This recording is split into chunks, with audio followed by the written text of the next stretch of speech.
public comment. Mr. Cook, what do you press? You want me to do roll call? We'll see what's the next time, then. Yeah, we're here. The recording. Yeah, it's gone. Oh, nope. Wireless one. Yeah, it's on. Show's on. I'll try it. Can you hear me now? Yep. All right, President Weather. Here. Trustee Lang. Here. Thomas. Here. Trustee Martin. Here. Trustee Pierce. Trustee Wishaw. Yep. And Trustee Ennis.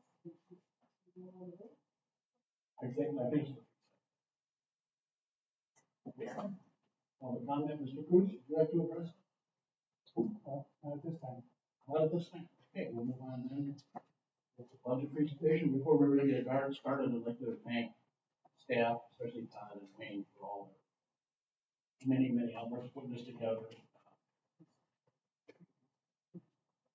Gonna give it all to Wayne. You can get that all. I'm gonna give it to you both. It's a lot of work, and thank you very much for all you do. This is refreshing. Years ago, when I was on the board before, and the board did most of the budgeting, it's really nice to have a crew that actually has a handle on stuff, does it for us. Makes our job a lot easier.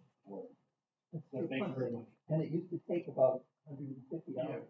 And a lot I of mean, meetings. like 3 long days. So we really do appreciate the effort.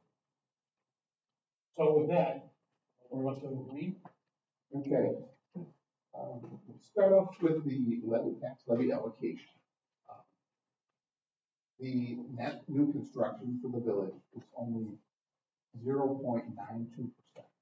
So that only gave us an additional levy amount that we could levy for $145,000. Luckily, our debt payments decreased by $230,000 in 2026. And then we lowered the amount that we were gonna bond for in the capital. Or lowered the amount, increased the amount we're bonding for in capital projects. So you'll see that later. The actual net levy, there's a small decrease in the sewer utility, goes down next year. Next year's budget from $20,095,000 to $20,009,000 and $5. You want to flip to the revenues. I'll just go through a few of the major changes. You can see the property taxes in the general fund revenue budget are increasing by $630,000. That's that mix of $30,000 decrease in debt payments, plus the $142,000 additional tax levy, and then plus the difference in the capital funding. There's an increase in state share of revenue. We have just got the final numbers, which is actually higher than this amount too. The thing that helped us here is that when we went to the referendum, we blew past our expenditure restraint, so we didn't get that for this 2024 and 2025. Now we're getting that for 2026, and that's an additional $200,000 in state share revenue. So this $167,000 actually will go up a little bit once we get the final numbers of everything in. General transportation aids going up 3% in the governor's budget. Hopefully that will come through. Haven't seen final numbers on those yet. Payment for municipal services. The increase of $100,000 is for the Jonathan Delgrave Center and the village. That will be billed at the end of December, paid in end of December 2026, paid in 2027 from the county to the village. How many years does that go? I can't recall. It's just Forever. Yeah. I think. 10 years. 10 years? Yeah, I think it was 10 years. 5 or 10. I would say it's 5. But 10 didn't years. It's 10 years. didn't we already delay this 1 year in 24? Yeah, we did. Yes. So now we're delaying it again? Well, no, that's how the contract is written, is you bill them in December of the year after they open, and then payable the following. So, but it is delayed a year from what we anticipated. new construction problem issues. There's some small increases in licensing. Community court fines are going up in $75,000, which is close to 20%. As I'm sure Chris can attest to with all the younger officers we have, they like to write tickets. Hopefully none of you are have been involved. So it is good for the bottom line. Other increases, dedicated police services. This is the services that we provide to the community to be at their special events, like at the Jellystone Winter Carnivals or all the light shows. It's built to their SC Johnson has a number of picnics and parties and things like that where we provide security services and parking direction for things like that. Decrease in the estimated interest income just due to interest rates potentially falling, and then our available cash on hand decreasing also. You can see the increase in general revenues went up $850,000, which if you subtract off the levy increase of $630,000, that difference is the net $217,000 or so. Net levy of other revenue sources. Any questions of the revenues? I do. At the ambulance and EMS fees, it's budgeted, well, in 2024, and again, 4,134,000, and it's budgeted again that much, but the estimated amount recovered was less than that. So how can we keep budgeting? Well, this is kind of in flux right now. So net of those two numbers is about 1.5 million. That's what we should be getting, if not more. We have had numerous issues with our current billing service. And later on this year, the fire chief will be bringing a proposal to you to terminate the contract with that billing service and switch to another billing service. Not only are they haven't been billing on a timely basis, they've been waiting a month, and they send out a huge number of bills, and then they wait 2 months and send out a huge number of bills, and we're just getting caught in a constant up and down revenue cycle with them. And we just don't feel that they're providing the service both to us as the entity as well as our constituents to get proper billing, easily explainable statements and answers from the company. So does that presume that we'll collect, that we have more coming in, or what? We should have more. What's the net result? Yeah, so basically we left it the same to be conservative, but we should have more than the 1.5 million coming in. That would be the net of total bills versus Medicare payments, Medicaid payments, commercial insurance. Okay, so if there's slush, it should be in a positive direction. Yes. Number. Yes, definitely.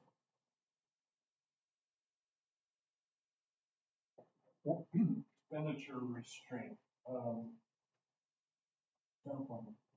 Typically I get you have a spreadsheet that calculates all of that. Can you bring that tomorrow night? Sure. Okay, and if I recall the way it's calculated, we won't qualify for that this year, correct?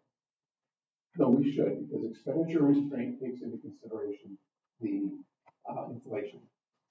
Yeah, well, that's what I was wondering, because we're up in the general fund 630,000. I know it's adjusted for CIP. What level of CIP adjustment is it getting? Because it's up 4.5%. Is it CIP more than that? Well, it'd be whatever the state determines as the final CIP rate plus the net new construction we get. So last year we were up. They used 4.2%, I believe. So we're close, and there are some things that we can do budget-wise to make sure that we're under that. So you think we will be under it this year? Yes. Even at 4.5%? Okay. Yes. I thought we were over. Thank you.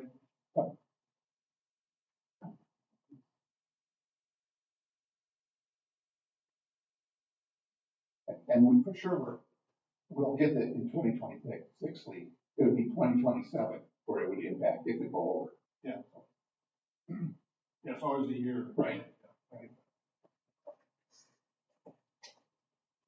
Okay, the next page is the general fund with summary by department. You can see the increases and decreases for various departments. The total expenditures increasing 4%. One oddity you'll notice is like the fire department going down 70,000, almost 71,000. That's purely from higher retirements and hiring younger employees who are not fully trained yet. So they're at the bottom end of the wage scale. Can you, elections, what is it, it makes up that 73%, 71%, 74%? So it looks like a really large percentage then, that's because we're going from a 2-election year to a 4-election year.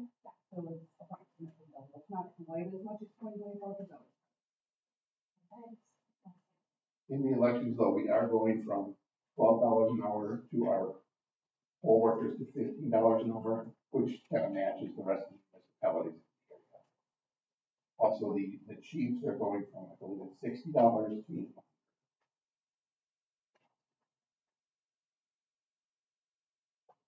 Any other questions generally on the budget? I have one. I noticed that, we only have a salary increase for our administrator. I think that was part of the contract with the signed on. One way or the other, I think we should put that back in. We push them to shove, we can always take money with it. But, I think we should put that back in.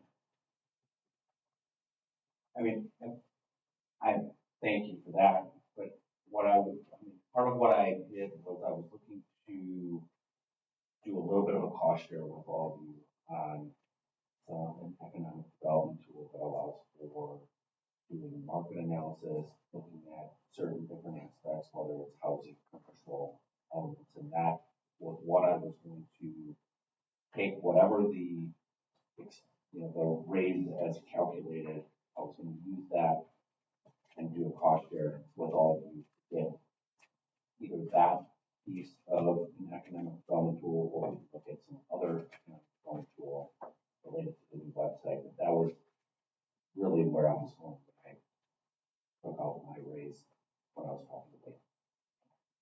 Could we also verify that contract language, because I don't remember that it was specifically in the contract. It's nothing to do with whether it's a good idea, just the contract. Well, yeah, and I've talked with Todd about the software that he would like, which seems to me a good idea. I don't think he should, I think we ought to get it, because I think it would be useful, and I think it makes him more efficient. I don't think he needs to have to be trading a raise for that software. I actually think it's beneficial to the village as a whole. So, anyway, that's my thought. I don't think you need to be trading one for the other. I really do think it's beneficial. I think it's a good idea. I've always thought we're short of that kind of analysis. We buy tax often, so I think I totally agree with Fran. I think we should put it back in. If we need to argue later, we can. yeah, I think it's only about $20,000 or something anyway. Yeah, especially since we apparently have some flush in these projections in a positive direction. We don't use it. We don't. Wrong to who? Potential for additional revenue. So does the board agree we should put it back in and? Yes. Is that happening? Yes. Yeah. Please put it back in. All right, we'll do. Then we can screw them later. And I looked at the contract language, there's nothing. It's not in. Thank you. Thank you for that. Okay, before we jump into the individual departments, I'll just kind of go over personnel as a whole. The budget, as Tom mentioned in this memo to you, it includes a 3.5% increase. This also matches what we anticipate being for the unions for their contract increases. Both union for police and fire are currently on and at the end of this year. So we're trying to hold them to the 3.5% increase for next year. That total net increase of those raises is $413,000. 418, sorry. Health insurance Right now, we are at a 0% increase. That's what the group health trust came back to us at. Amanda and I met with our brokers last week, and we said that's not good enough. They're still making a tremendous amount of money on our pool, on our people. They're making about an extra 7%. So that's what we told them to ask for. We said we take 5%, or else either give us that or to lock in a 0% increase for 2 years for us. So hopefully that'll come back in our favor. A 5% savings would be a savings of $126,000 on the bond. Wisconsin retirement system changing a little bit. Regular general employees are increasing, and the police and fire are decreasing.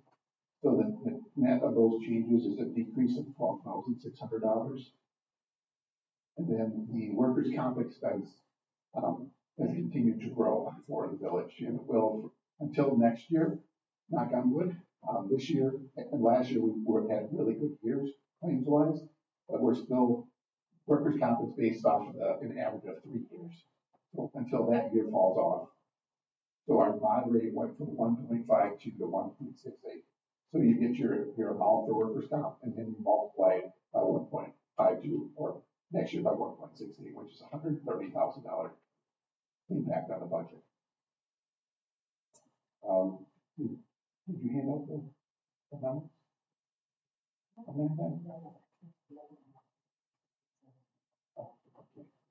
We did a memo like last year on the personnel changes that we were looking to add to the positions. I thought Amanda was going to print it and bring it. I think this is one as a backup to the one I thought that.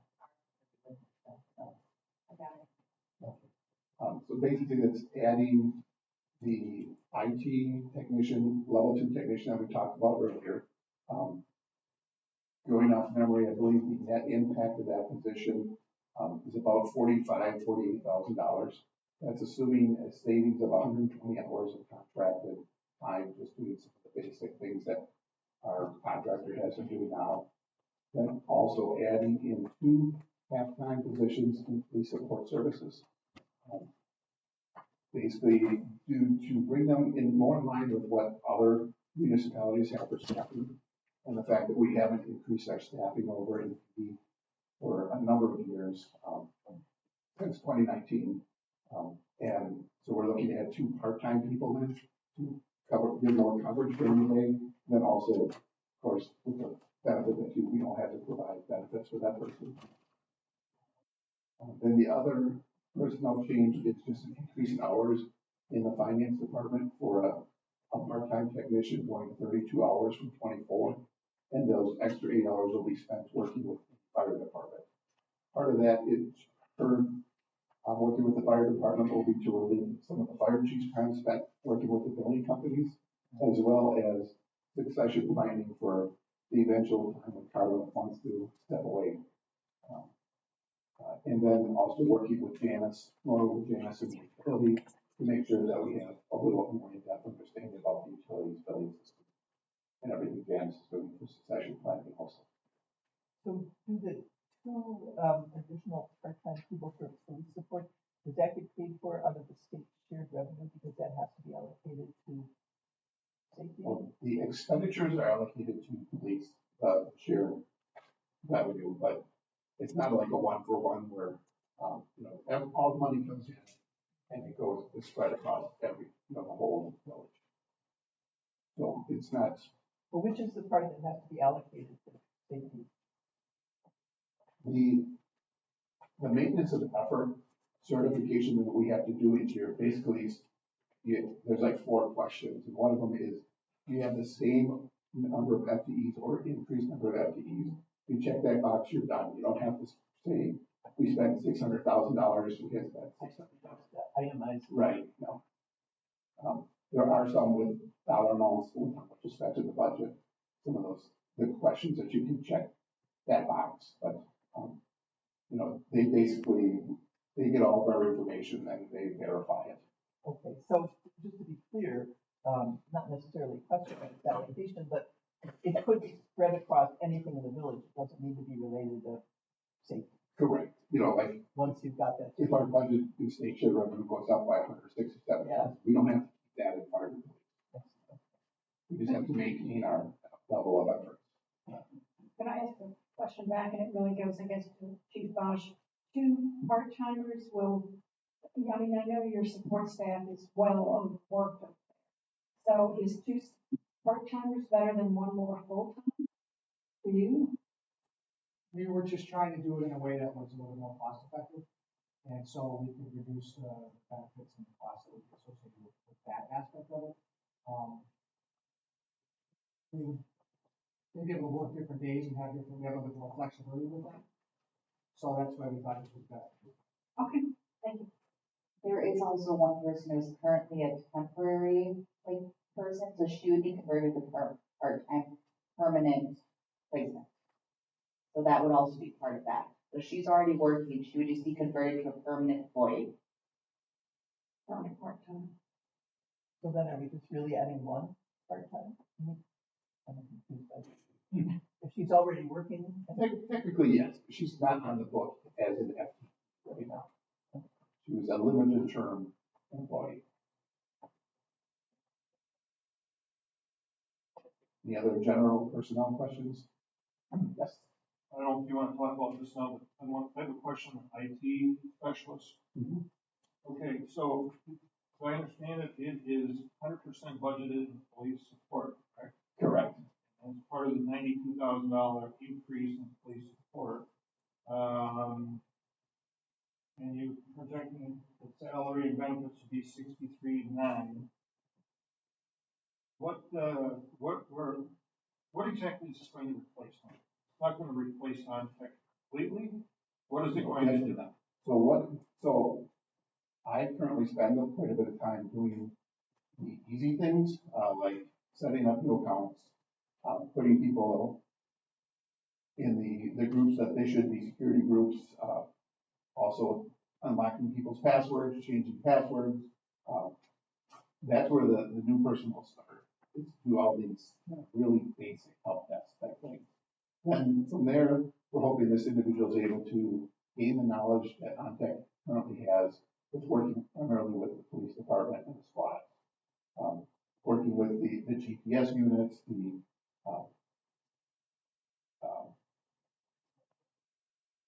everything that goes on with the squads, because that's where all of our major expenses are.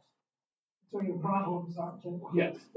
Yes. Okay, so is the plan then to eventually transition out of OnTech? The idea would be to eliminate all the iTech direct ticket time that is not project related. OnTech would probably they'll still be around doing the managed services, making sure backups are done, making sure there's no warnings on the servers, things like that, and then project-based work like replacing switches here or moving the utility department off of their domain into the village's domain. Okay, so what OnTech's set of expenses this year projected to be how much? I was trying to find that. I don't know what it is. And what you project would be next year, got a new hire. So I'm very conservatively, I thought that we would reduce our OnTech by 150 hours, or by $100. So, and they're paid Is that the $18,000? $18,000, yeah, okay, roughly, yeah. That's all, that's it. So we're putting this in police support, but this will actually affect the entire village benefit, correct? Yes. I mean, password changes, setting up, that would involve this side of the house as well. Yes, we are not nearly as IT needy as some other departments. Well, utility might argue with that. I don't think I'll get any arguments. Well, I gotta admit, hiring somebody that costs about $64,000, only to reduce OnTech by $18,000 doesn't make a lot of sense to me. Well, not for the first year. I mean, I agree, because it's gonna take a while to find this individual, and then to get them trained. There'll be a lot of training that goes into this person. And we want to make sure that he sticks around, or he or she sticks around. I'm kind of with Lee, because I thought this was pitched to us as a net, as not not an additional expense, as it was gonna net out all of this extra time we were paying on tech, and it sounds to me like that's not the case now. I think eventually it will, but it's just, this will be a gradual process, Kitty. It's not gonna be a one-for-one where this person walks in the door and they know our system. Well, I understand they're not gonna know a lot of what the police does with that software. I understand that's gonna take time, but it seems to me for only reducing $18,000 for contact, that number needs to go up. They're gonna have to assume more than that. We're bringing on this extra $64,000 of cost. I don't know, it still doesn't make sense to me unless we get somebody that can pick up on this stuff very quickly. Yeah, will be, Have we talked to any recruiters about IT around this to get an idea for what type of qualified people are actually out there? Because a lot of this, to me, sounds like initial things you would expect someone to walk in the door and go, I know how to do this. Maybe a little quirky on our system, but they should have some pretty good experience for $63,000 to do IT work. So the 63,000 isn't just the salary, that also includes benefits. That's the total package. There is some aspects of that, but the thing is, unless we hire somebody that knows OnTech exactly and knows how OnTech functions, and specifically the police side of what their systems and their processes are, there's still going to be that learning curve. We're targeting a Q1 2026 hiring, just that it doesn't impact this year's budget, and it will impact next year. But at this point, we don't know what was the actual cost of tickets that we said when we did it. It was over 100,000, I thought. It was over $100,000 for tickets last year. But we don't talk to any recruiters or anything to get a feel for what's the quality of people who are potentially out The thing is, as soon as we start talking to recruiters, then we want to start moving on. We don't want to have somebody that's going to wait for an offer from us, because we're going to lose those people. In the current market that we're in when it comes to hiring someone, you want to be able to turn around and hire them. So we would have to move quickly, otherwise we would lose some of the candidates that we might hope for. So at this point, the market that we're looking at with the range that we provided is accurate for the climate that we're in, with us having done the research that we're already starting to do for a salary study. So that's where we're targeting, and we'll partner with recruiters. We don't necessarily want to partner with recruiters though, because then we have additional fees with that. So that's where I'm going to be working hand in hand with Neoga. I'm working on a full business process review, which is also why we're not starting until 2026. We want to make sure the system is capturing the correct candidates for us. in general, I have talked to OnTech in theory. OnTech is fully supportive of us hiring internal. They, our contractor who's been assigned to us is like, a lot of his work, we could bring in someone at a lower amount of money. Maybe I am estimating too conservatively of the savings, but I just didn't want to be coming to the end of the year and here we estimate that we're saving $60,000 a year, and it's really because of all the training that happens and working with this person will have to work with OnTech. So OnTech's still going to be billing us what our actual savings will be at the end of the year. Okay, for me to go along with this, I need two things. I need to see a side by side. I need to see a list of the things that OnTech are doing now, what level of support they're providing. And I need to see a side by side with the list of what the new person will be required to handle. And then we're going to figure out how much the actual difference is going to be in savings. I know you estimated reduce it by $18,000. But I need to see a detailed list. What OnTech's providing, what the new person's going to provide the first year, and what they're going to provide longer term. I guess I'm with Lee, because anytime we add additional personnel, it keeps going up. Of course, we hire them at that rate, but then it increases when the benefits increase. And I thought this was going to be a net zero, that we were already paying an excess to OnTech, and this was going to wipe that out. So it doesn't seem that it's quite turning up. I was just going to answer that, Frank. What if we hire this? Didn't want to be mandatory. We hire somebody. When do you think it'll net out? Who's responsible? For that, it depends on, we have to understand what the tickets that they handle, because there are some that are more in depth. that what this person's training level to get to that point would be. That's also maybe where this person's salary would increase based off the complexity of the tickets handled. So we have to understand that in order to be able to understand when it would be a net zero. So Should we know that before we hire? I mean, should we know that before we?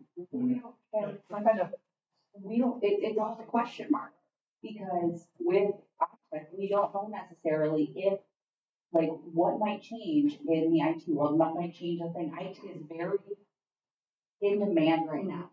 It's a huge in demand thing, because look at changes even in the past couple of years from an IT standpoint. There's gonna be things that this person might not have been able to handle, like the net server change. That was fully Optic. Anything that had to do with that was going to be Optic. That wouldn't be this person. If we would be targeting more of an IT manager, this person is going to be a support technician. So this person is going to handle all of the day-to-day stuff where somebody's thing is in airplane mode because somehow that got turned on and we need to fix it.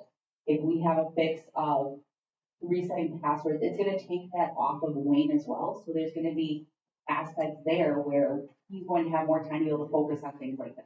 so would it be reasonable to say that if you're bringing in a specialized employee into a specialized department, I get the cross training or in training, that really shouldn't hit more than 25% of what we're currently spending in that first year. If we can't get them trained up in that 25% mark of where you're doubling up, we're paying on tech and we're paying the employee for training, then I think it raises a question what we're bringing in. 25% seems reasonable. Yes, sir. I just want to add some context. So if you recall, this came up last year as well. So we had some internal discussions. We ultimately didn't bring it forward to the board, but it was a discussion amongst staff at budget time last year. OnTech has done a fantastic job for us, but their own recommendation was that we move forward with an internal IT person to do some of the lower level things for us. They actually felt, I guess, bad because they know what the rate that we're paying and how much we're paying for some of these things that could be done by someone else. As you should. And so I did not do the financial analysis. As you should. I didn't proceed with it last year, so I'll certainly defer to Wayne on what the financial aspect is. But I would venture to say that his number is probably very conservative, that we would likely save much more than that. The other thing that isn't, I guess, quantified in a number per se, is that oftentimes we have to wait for OnTech to address an issue because they're only here at certain times. Now, if it's an emergency, they will come and they'll deal with it at any point in time. But there are a lot of things that aren't necessarily an emergency, but they're important because we're deadlining squads and squads can't go out or computers can't be used or booking computers down. And so we have that within the PD. I would venture to say that that exists across the village where we're waiting for certain things.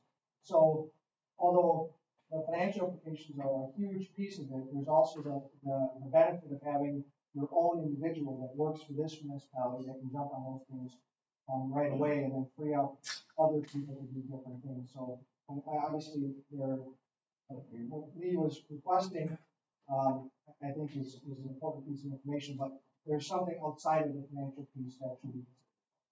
I understand that, Chris, but in the real world, in the business world, there's no way to prove something like this without having a full understanding of what the current contractor is doing and what the new person will do, short term and long term. So I need that list. Does that make sense? I think you're saying you'd like basically a box of what are the anticipated things this person could take over within the first 6 months, which might be passwords or whatever, just to give us a feel for what work they would be doing. Not migrating computers.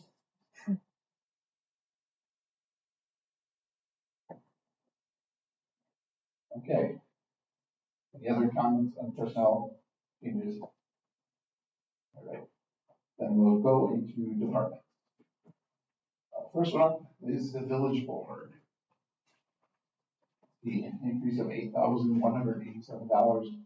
That is basically all was related to the salary increases for the board members who will be coming up for election next year. I did get the question about workers' comp. that we, I went to Amanda and we researched it. And if you, basically to be a part-time employee, an elected official, you have to, the eligibility is work 50 hours a month. And then you could be eligible for workers' comp, 600 hours a year. And that would be it, it's a rolling average. The did I say workers' comp? Yeah, sorry, WRS. WRS did change back when Act 12 or 10 occurred, which said the new 600 hours instead of going to 1,300 hours. So if you were elected before 2010, you get the lower amount that you could get WRS for. Do we have anybody on the board who qualifies? We do. You have one sitting next to you. This one? Yes. You qualify for WRS?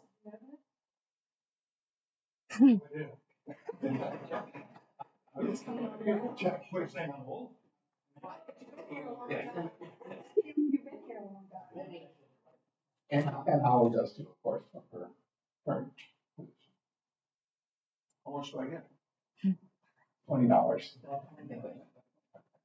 So Holly gets it because she's already in the system, Because she's actively an employee. in the state, Yes, at the state level. correct. I'm not picking on Holly, just understand. Trying to figure out Yeah. how this works. So I have one generic question, if you don't mind. So as we go through these departmental budgets, what input came from the department heads and what came from you? Can you break that up? Sure. So basically, all the personnel information we take off of our salary schedule and all the benefits and everything, and we put that in. These templates go out to the department heads and they complete everything else. We sit together with the department heads and go back and forth on what they feel. So the things above total salaries and fringes came from you? Correct. And below that, most likely came from the department? Right, yeah, other than a few things like we get into work clothing allowance, some of those things that education, that's above the line, but, Thank you. no.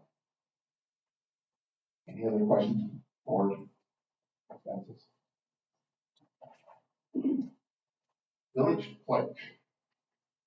Oh, I was just gonna tease and say, where's our clothing allowance? Okay, so there's not really a whole lot of change for village clerk.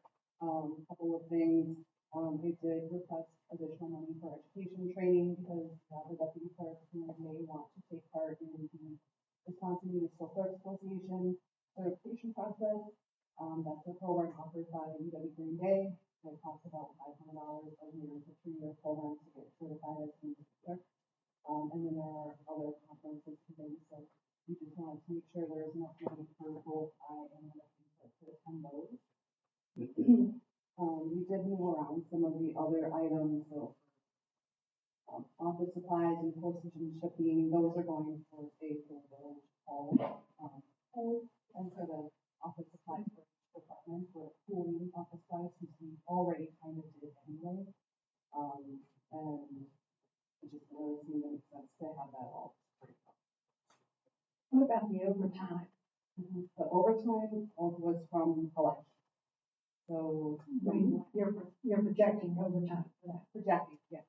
So having 4 elections next year, it's really hard to anticipate just how much time is going to be required. We can try to flex time as much as possible. But sometimes with elections, it's not just the election day itself, it's the day before, perhaps setting up all the polling locations, day, taking everything to the county. So it's really hard to project how much overtime there's going to be, but I just want to make sure there's enough of a buffer there. So you also listed here professional services, but that's not the, what, the way to put it is, what is that? So professional services in clerk is here. So that's mostly Racine County pet licensing. So they collect on their behalf and we have to pay them some money. And then there's also some other, Background check. yeah. Employee background. Got it. Not employee. but- Your son incomes out, it's categorized as village clerk, even though it may not be a specific item clerk is doing. It's, it affects your office. It's not employee background, it's the operators. Got it. For license. Operators and with that. Got it, thanks. Yes, sir. Okay, move to elections, and we'll let Jennifer address that one also. So as I said, there's 4 elections next year, most likely 4 scheduled. I absolutely anticipate a primary before the governor's election. I already know that there's multiple candidates that declared. Not as sure about a February primary, but we're budgeting for 4. Hopefully we don't have any special elections. That's what put us way over in 2024. We had 6 elections in 2024. The biggest change here is probably in the salary. So as we mentioned earlier, it's been a 2-year plan to raise election officials pay from $10 an hour last year to 12 and now it's going to 15. We are also going to central count next year. So I worked really hard on organizing election officials, how many people are required to be there, what I think is necessary to be there, and it's going to be overall net. So we'll be moving some people over to central count. They won't be nearly as many people at each of the other 6 polling locations. So it'll be about the same number of people, but the salaries are pretty much everything else is staying roughly the same.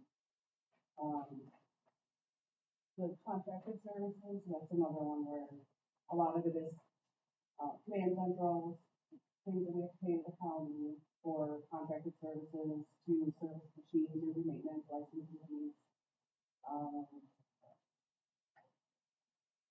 Small equipment, we are replacing 6 voting booths again, like we did this past year.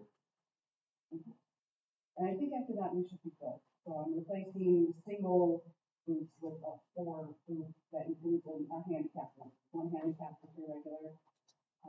It's about the same amount of money to buy that one board is to buy 4 individual, but it's so much more convenient to move around. And it's just a nicer, sturdier booth, easier to put together.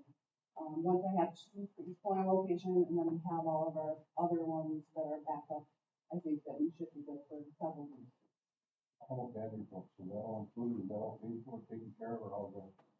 All of the additional badger books that I bought for central count was paid for this year, also the tabulator was paid for this year. And that's a regular, I think it's don't actually have regular maintenance. Okay.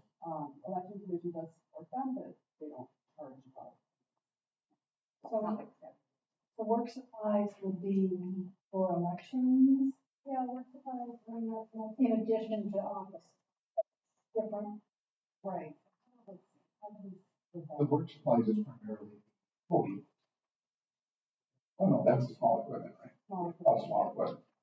We've got, all I've got is office supplies. Oh, wait, I'm sorry. Yeah. Yeah. Okay, I did actually decide to combine office supplies with the other one this time, because I didn't understand why we had them separate. So office supplies and work supplies are going to be combined. going forward.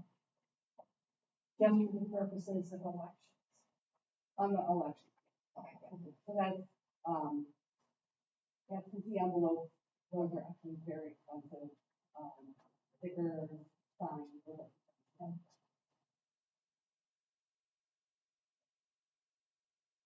any other questions for? What is it, done to administration?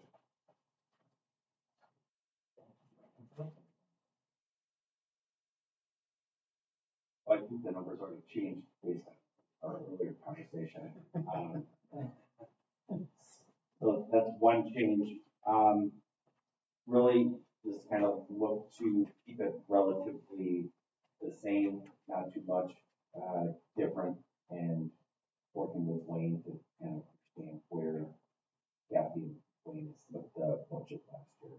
So I was looking to save you guys a little bit of money and spread it somewhere else, but that's already been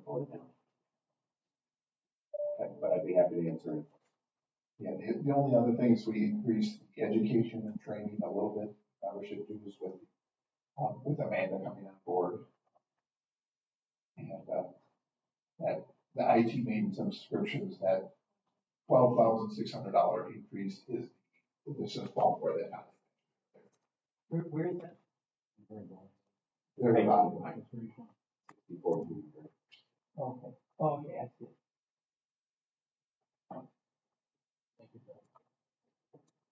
Healthcare, how did that? That much, did I miss it? Purely just the, Depends on who it is. depends on with Amanda coming on board, getting healthcare for her position.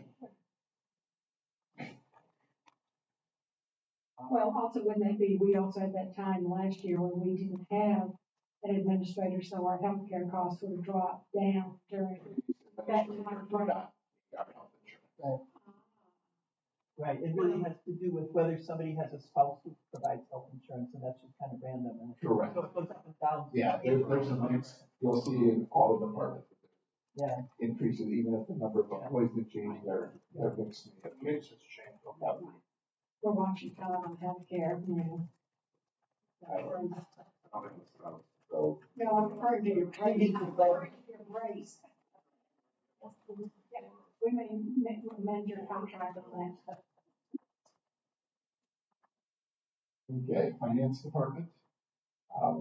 As I mentioned earlier, the 12% increase in salaries is due to the increase of the 8 hours per week for the finance technician. And then also removing, netting that against the $8,000 that we added for part-time help during the tax season. Now we'll be fully staffed and we'll be able to, we won't have to bring someone in during the Christmas holiday to help with taxes. Other increases, just some very minor increases. Work supplies increasing, that's primarily due to W-2s and 99 purchases. Paying fees were estimated remaining the same. The copying and printing, those are the Racine County tax bill costs. And then just a little bit more of mileage, potentially for travel, for training purposes. Can I ask a question? I'm backing up a little bit. I'm looking back at administration under IT maintenance and subscriptions. We've got 12.6, and now we've got it down here at I think 12.75. This is the bucket of money we're talking about that having the IT technician could eventually affect. No. No. Well, this is purely maintenance, subscription, Office 365, Adobe, things like that being allocated to departments.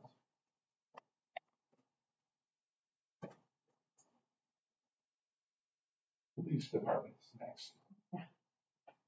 Chris, would you like to take us through your budget?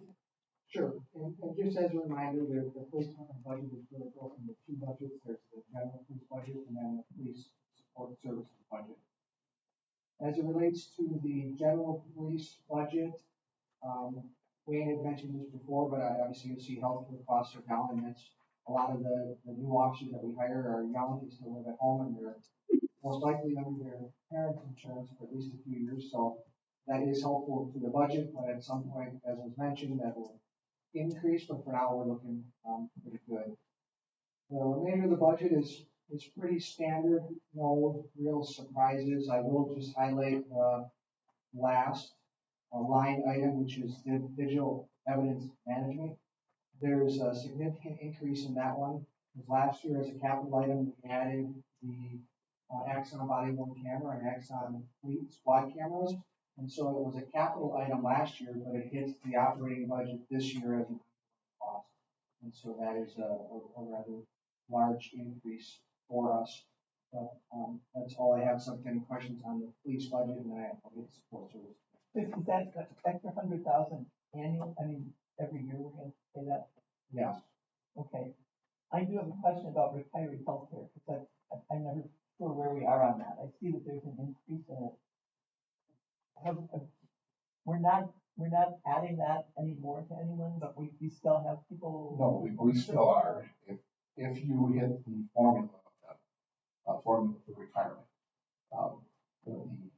it's a combination of 85, or the number's 85, combination of years of service plus age. So if, a protected Right, worker hits age 52, they're eligible for retirement.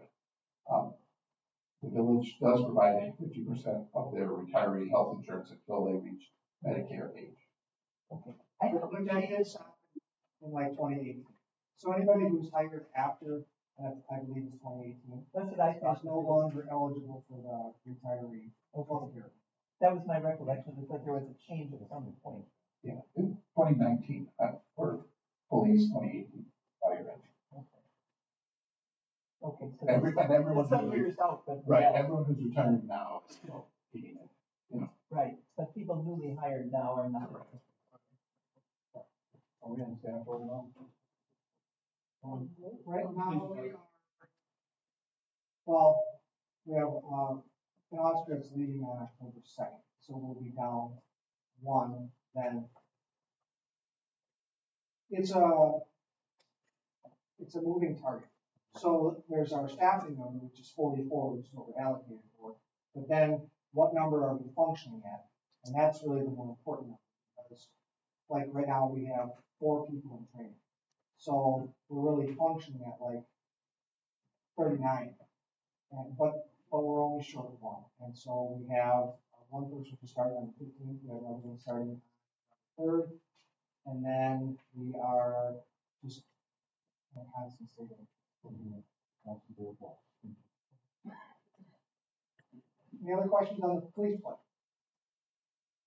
Okay, then I'll move on to the police support services budget, as was mentioned, adding 2 part-time support services clerks, and then IT position was added to this budget. So that's why you're seeing a relatively significant increase in salary. Other than that, the remains about the same. We did add a clothing allowance in for this year, just so that we can have some sort of standardization in terms of what they're wearing, and that we have some sort of branding and logo. Questions on PSS?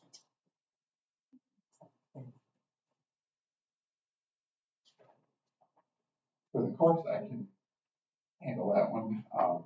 Basically, that's pretty much remaining the same with the big change that occurred this year with our former village attorney leaving, who we're contracting now with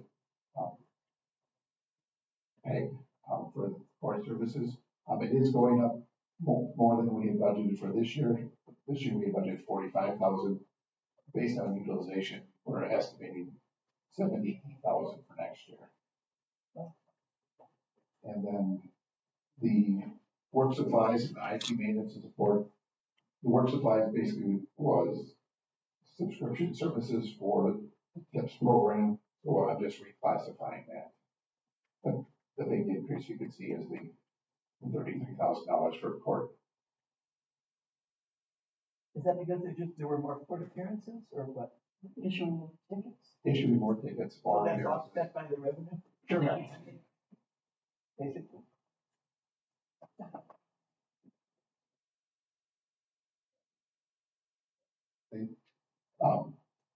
We are working with PEG to change up how they do some of the court appearances, possibly going to a phone, and then being able to reduce our attorney costs at that point too.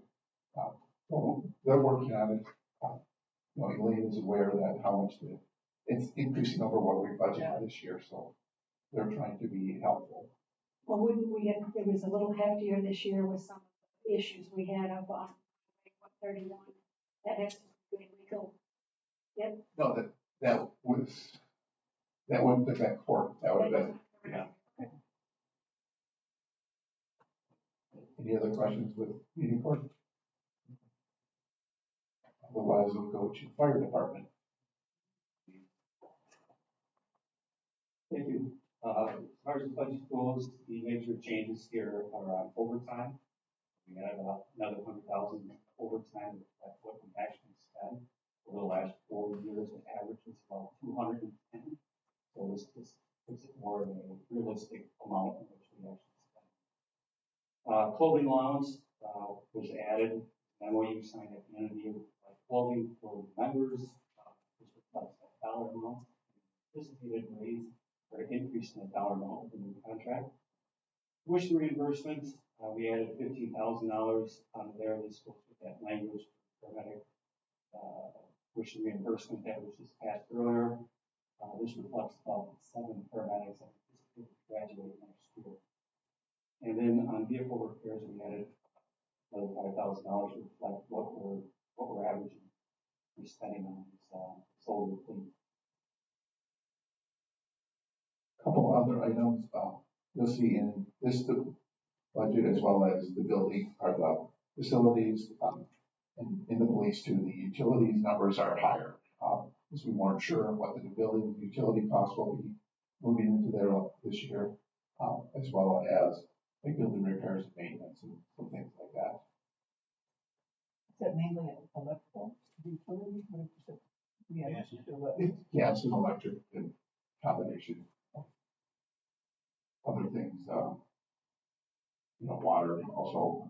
Okay, I mean, it leads me to the thought that at some point, I think we ought to look at putting solar panels on the roof. I thought we should have put them there when we built it. But that would cut the electric bill. Yeah, and then it cuts it every year. Right, and then you cut it every year, you get a payback. So I'm just saying, I think we ought to look at that. No, it's not a bad idea. Only, if we can be honest. Yeah, and what can we do about that? Well, obviously overtime is one likes to deal with it, but staffing is fluctuated quite a bit. We're just like the police department. We're slated to have 45 members on the floor, plus staff and administrative assistants over 50. We have been in flux since the referendum. I can tell you that this year we interviewed 46 out of the 48 that were given opportunities to work for us. Of that, we did 18 background checks. 3 failed background checks, 4 dropped out of the process. We ended up hiring 3. We have 2 that are in conditional offers, 1 waiting for a background check.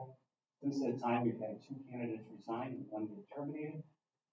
So we are just in constant flux.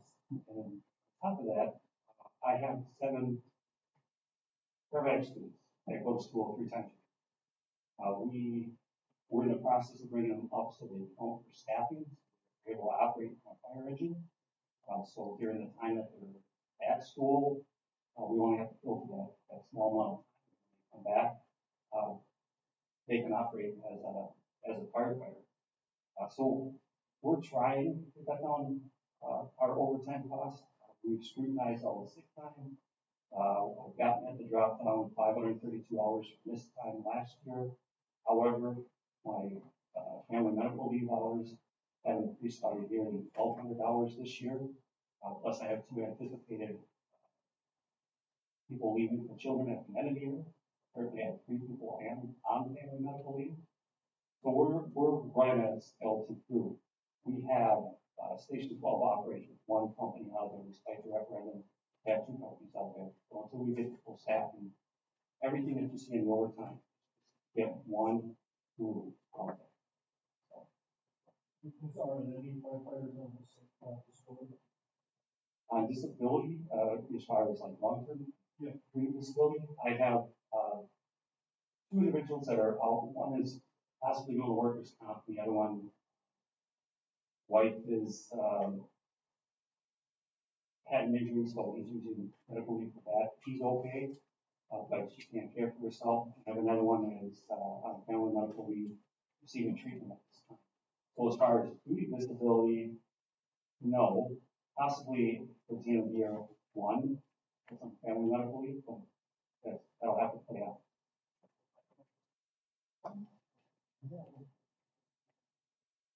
Only if we're done with fire. All right.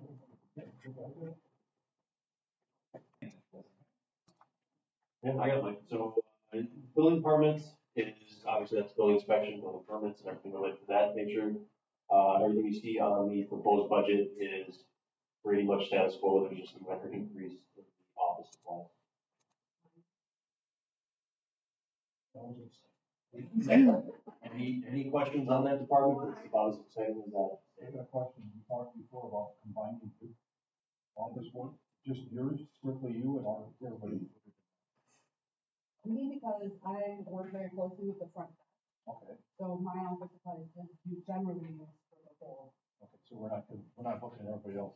No, not really. The building department, engineering, they do like to order special items. So we try to keep their budgets over there. Control those special items. Between building and engineering, we have large prints and plans we have to make and format for people, so we do have a little bit more special needs on our side of it. I'm just impressed that you said 100% is not much. Dollar figure. Yeah. Thank you. Public Works, you gonna wait for Tony's back or you got? Ryan can do that also. Good, it all moved together. All right, Public Works, on the increase side of things, overall, the net operating expenditures increase is only about 2%. There's a lot of pluses and minuses. There's kind of a, 6 in one hand, half a dozen in the other on that side of things. So, for example, equipment repairs and maintenance, we don't usually use a whole lot from that account, so that's kind of shifted back to salt. So, rice materials specifically, the vehicle repairs and maintenance went up, the 7,000, and then the contracted services went up.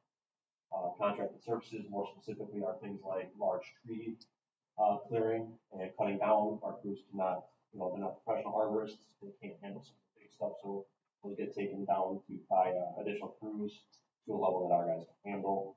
So that's why those are a little more reflective of the services there.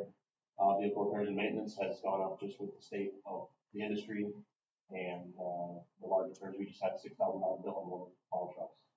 And that's just on a regular basis. So, especially with our agent. So, outside of that, I don't think there's anything significant that maybe I could go into further detail on, but yeah. Building repairs and maintenance, 20,000. Anything special or just general? That's just what it takes to do the, standard HVAC maintenance on our, we have the rooftop units similar to public safety building. We haven't had as nearly big of a deal as these guys have had, but, all the overhead garage doors, always have constant maintenance just with the amount of operation of the, things like that. Firehouse, we have 16 fire and the police station down with the for that someplace. Everything that's from the sale of the fire station goes to take it down to the police station. Yeah. That stays in there, and then. That's in the 2025 budget. That's still happening. So my question or comments, when we get to snow and ice materials, I mean, the increase isn't much. Would we consider last year a tough year for snow and ice? Not necessarily. The last 2 to 3 years have been a little warmer, and less overall precipitation, so less snow events that way. A lot more smaller, like sleety rain events, which gets a good amount of salt usage. We actually just had an increase in salt usage in this last year. I think we were in the 2,500 tons, which is still below, I would say, what was typical for the village of Caledonia in years. Some of that loss is, I think, just from calibration and better practices, but we were down to the 1,900 tons per year in the 2 years preceding this. Thanks. So, yeah. That's cost per ton going up? The cost per ton is going to $88 now from $84. That's with the Racine County-wide contract Cargill. For comparison's sake, I believe I reached out to my counterparts in, I think I just had this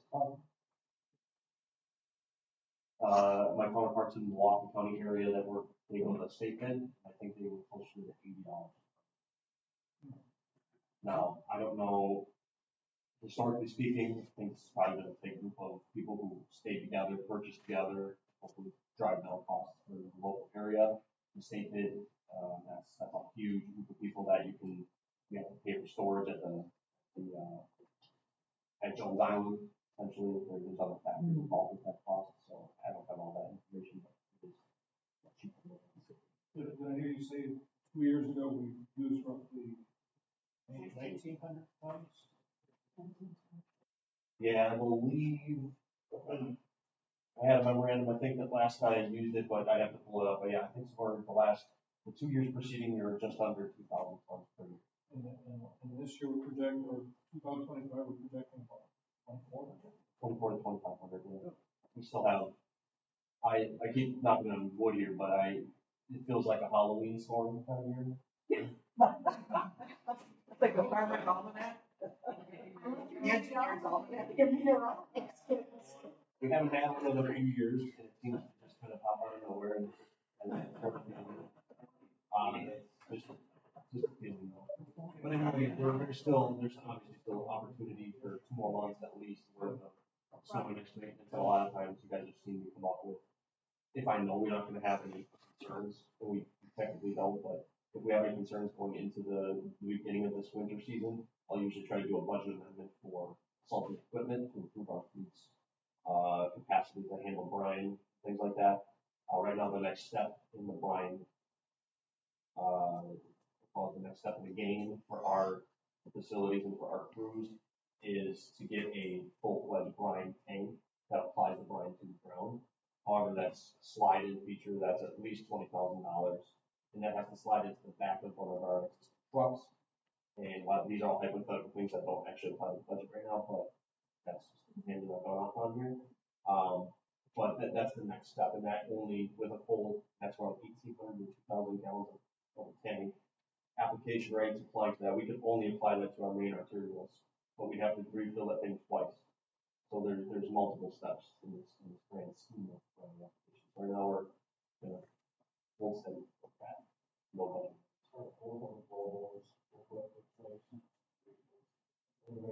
Both bubbles have been received and are equipped, and will be ready for the following season.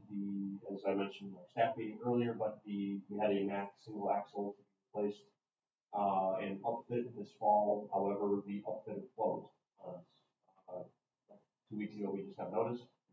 We are in the process of negotiating and working with the contractor, the Olson truck and equipment. They may have been bought out. I'm going to hear good news tomorrow that we could potentially get our truck back to the upfit for the winter season. However, as of now, if that doesn't happen, we have to go to another company and jumping in line at another company who's already a year or 2 out with trucks. I have no guarantees on getting a haul truck replaced. Or upfit one we've already purchased. It's sitting in free. All of those portable hydraulic lifts work out for you guys. The ones at our mechanic shop. They're amazing. They're probably the best thing that they have in there. I mean, they have that chain hoist above the entire bay, but they use those. They're amazing. Brownsville? To my knowledge, they don't tell me. They will. When they do, they will, though. All right. I was one that pushed over to go for a building.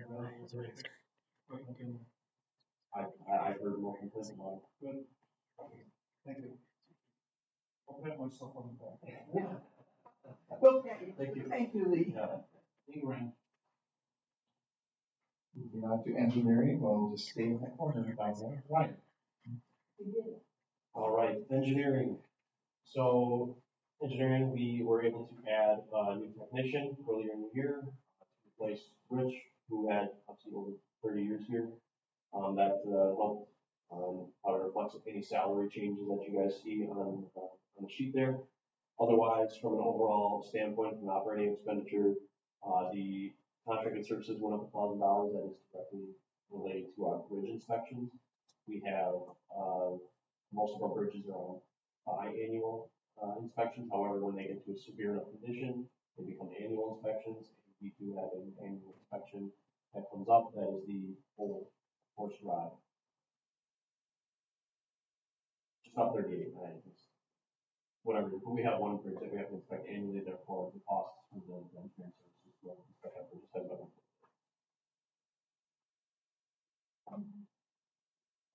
No questions, we can move to facility, and we'll stay with Ryan.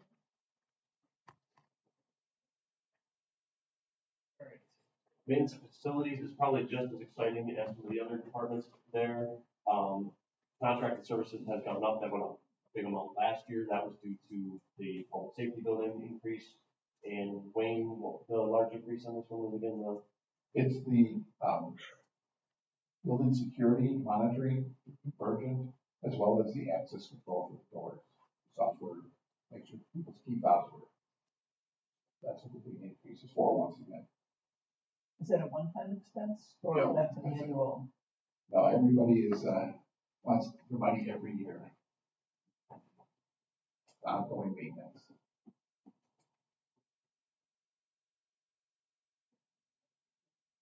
otherwise Jay's been doing a great job for us. There is a small increase in the janitorial supplies, but when someone's here doing stuff all, they finally need to use it. So, good. Also, there's an increase in the grounds repair maintenance of $11,000. That's to provide some landscaping help outside both this building and the public safety building.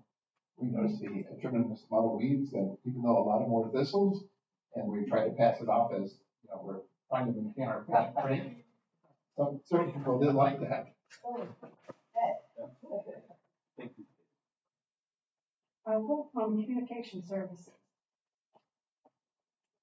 That's an increase in Spectrum's costs to the village. As part of our upgrading our infrastructure, this year we brought in direct lines to both the new Department of Public Works, which had no line before. It was actually run under the parking lot. And so that's been quite the undertaking to get a separate line into that building, as well as upgrading our service to all of our other older buildings. Is that issue with the telephones, is that completely solved or is that lurking out there still? I'm not seeing a smile to don't worry about it. Yeah, I mean, we're getting it. We're making progress. Soon we will have each building has their own direct connection to Spectrum, has their own, they call it a SIP line, which is a voice over IP line, so that our phones are not no longer connected to Fire Station 11's phones. Soon we will be moving modern age. So at least if one goes out, everybody doesn't go out. Correct. Okay. That should not happen after this week, hopefully. Is it the physical location or what is it?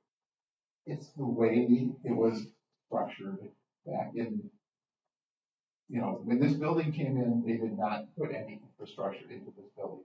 There was no data lines coming into this building. They had a direct peer-to-peer Ethernet cable that ran from Fire Station 11 to this location. And that's how we got our internet and how our telephones came. Oh, I see. And then once we took that down, then Right. all hell broke loose, basically.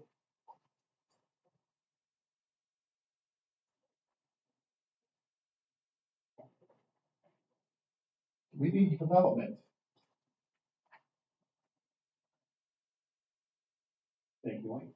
On the budget, going down to the bottom of the first half, we have membership dues up 11%.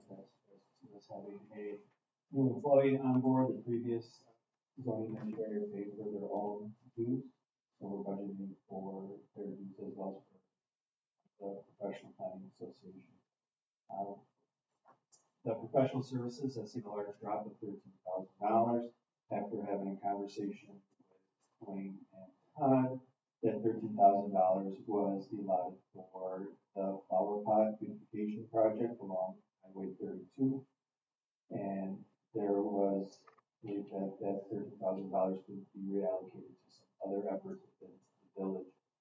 Also, there was a decrease for legal fees. One of the things that we were having higher costs were associated with our resident Tim LaPointe and Sean McCloskey, as well as Mark Silverman.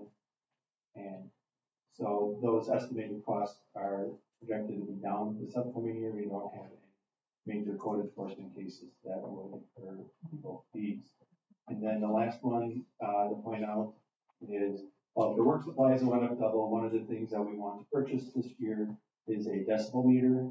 We've had complaints from sounds, so we'd like to invest in that so we can effectively enforce the noise ordinance. And then last item, 115% increase for IT maintenance subscriptions.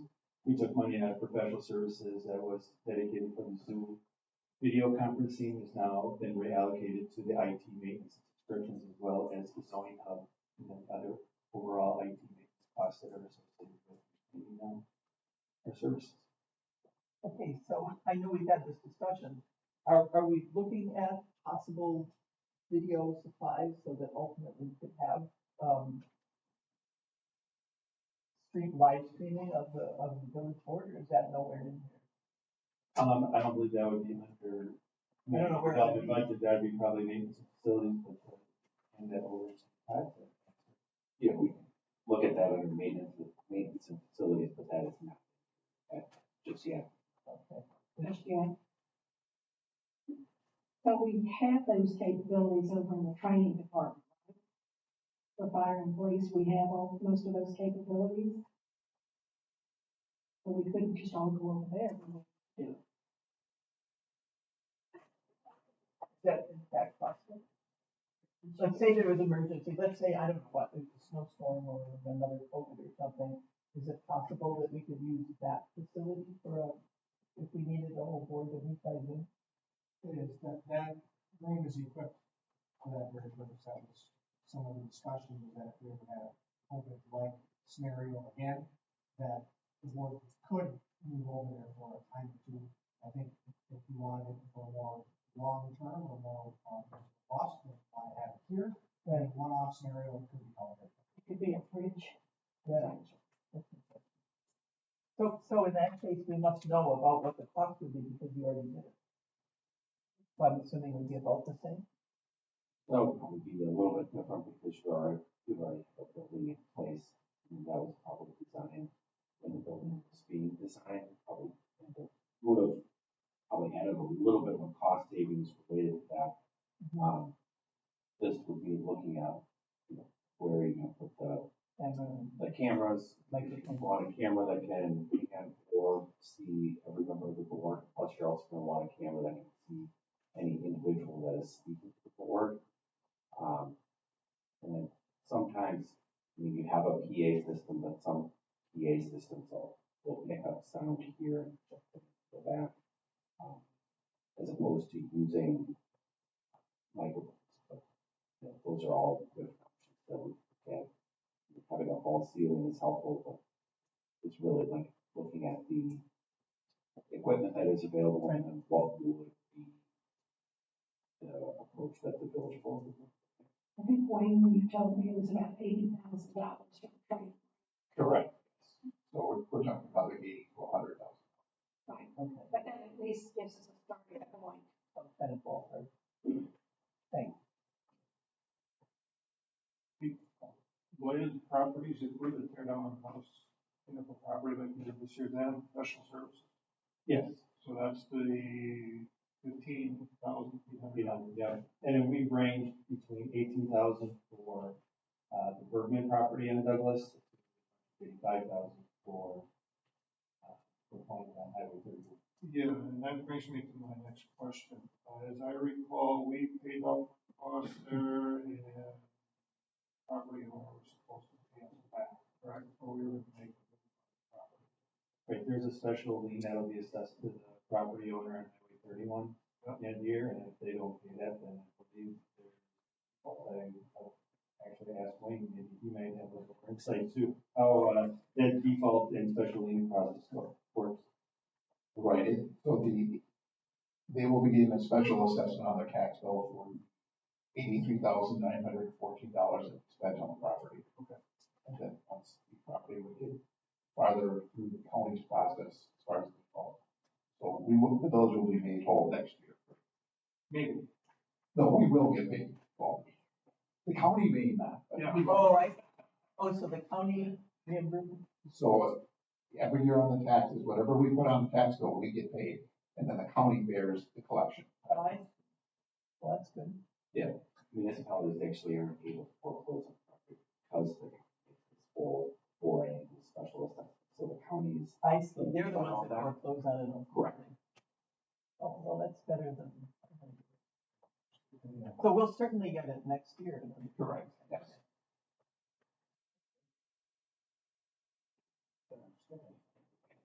For a Jack. Moving on to the Parks Department, we'll go back to Ryan for one more time. Right. Parks, from the salary and, fringes, that's pretty much the standard issue there. The, contracted services and ground services had a pretty significant jump. That is a combination of being reflective of the past expenses to that, to those accounts, as well as a combination of the expanded park area that has been completed with, some master plan expansion. We've added, a handful of acres of property that we need to mow, maintain, and on a typically weekly basis. Those costs are discussed reflected in there, that also including things like tree cutting, stuff in parks, or pets, or porta-john rentals, park facilities, things like that. Utilities has another increase, and outside of that, there is no major increases, everything stays pretty consistent. Tree planting and park amenities, those items are, things like the benches you buy to have them reimbursed with donations. For example, this year, so I bought 3 benches that cost right around $5,000 more.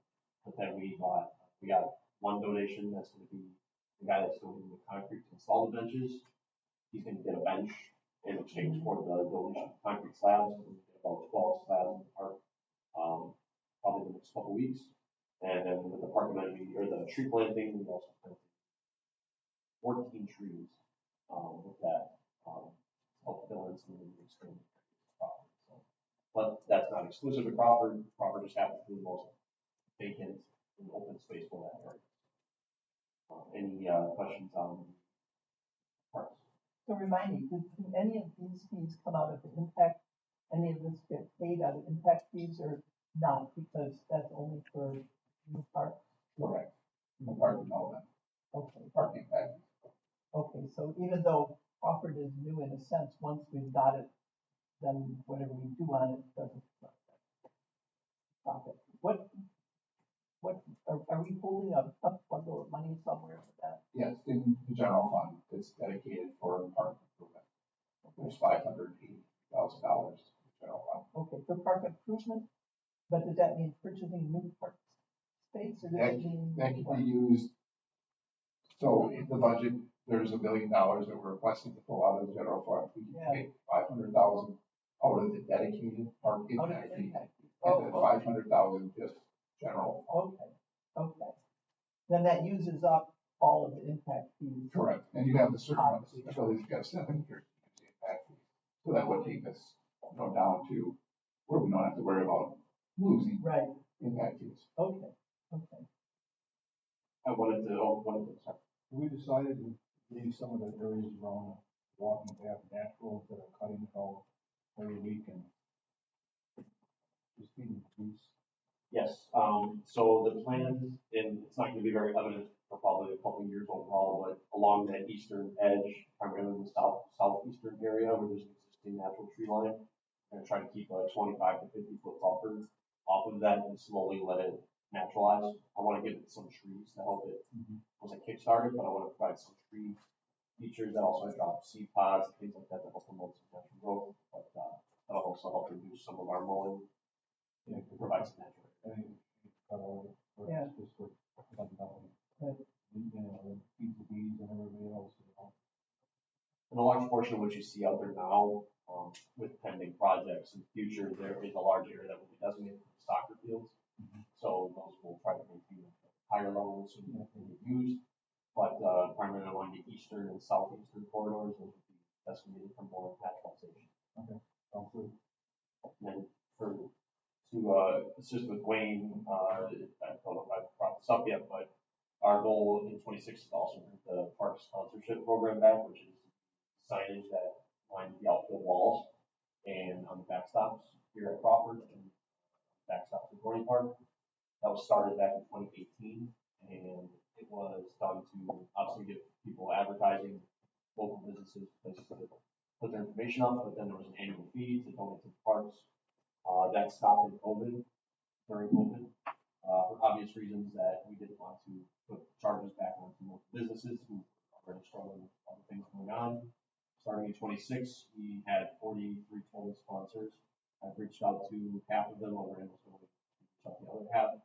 that need more door-to-door service kind of things. And get that started back up, that would be roughly, it's like $300 per son, 4x8 son, or $50 per half son.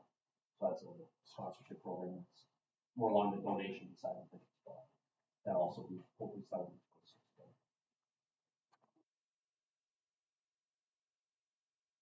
2026. Okay, moving on to the professional department. Just go through some of the major increases and decreases. General liability insurance, a budgeted 4% increase over 2025 actuals. Professional services, just the big thing is we had put money in to do a wage study in 2025, so that pulling out the money primarily related to that. Legal fees are decreasing. This is based upon 2025 usage for the Elaine's time. Audit services will be increasing for next year's budget. Next year, we will have to do a federal single audit due to the expenditure of the ARPA funds this year on the water tower up there. Was there anything in particular that prompted our GI insurance rate up so much, our costs? We didn't have a particular loss in that area. No, it's Just generalized rate increase. generalized, and we have looked at the items, the assets that are on those lists too, and have defined that, so hopefully it won't be quite that high, but just be safe. The bus company transit system that we got that increase from the city. The revenue sharing line, we're showing a $247 decrease, and just to let you know, there is some discussion with the city and the municipalities regarding the formula that's been used over the past number of years, and the city not believing that their consultant has calculated it properly. They've notified all municipalities that they are in dispute with their own consultants, and so it may be additional money that they're looking to collect from us. That's right now the attorneys are talking.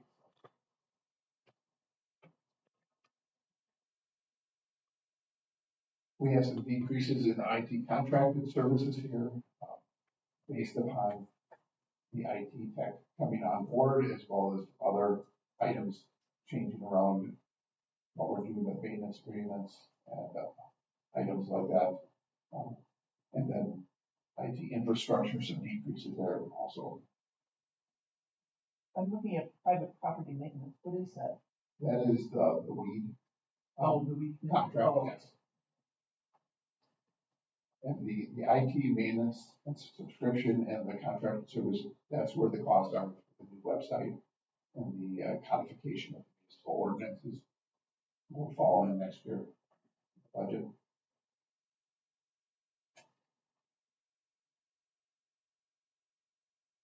Any questions in the professional department? Or else in the general fund overall after work through it.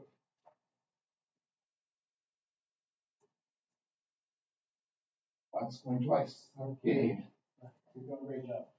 So, moving on, the next section will go to the debt and the capital budgets. That figure just they come from the schedules put together for us for dollars. It's either is $230,000 less property taxes that are required in next year. The economic development charges and interest income, that is the $600,000 annual payments the village received from We Energies going back a number of years. Expenses in the debt also still includes the $1 million advance to Pit 4, as well as the interest and principal payments due on debt. Just to let people know that by statute, our debt cannot exceed 5% of our equalized taxable property. So our total GO debt is about $88 million right now. If to go up to the debt limit, we could go up to like $170 million. So we are nowhere near close to our debt limit. Wayne, could you give me those numbers again? Sure. I believe our total geo debt is about $88 million, and our limit would be $173 million. 5%. Yes. So, what's our total employee value then? Off the top of the head. Yeah. I don't remember off the top of my head. I have it back. Yeah, I can do it to you. I thought it was like 2.7 billion. I don't know. Correct. I think it's something like that, 2.7 or 2.9. So.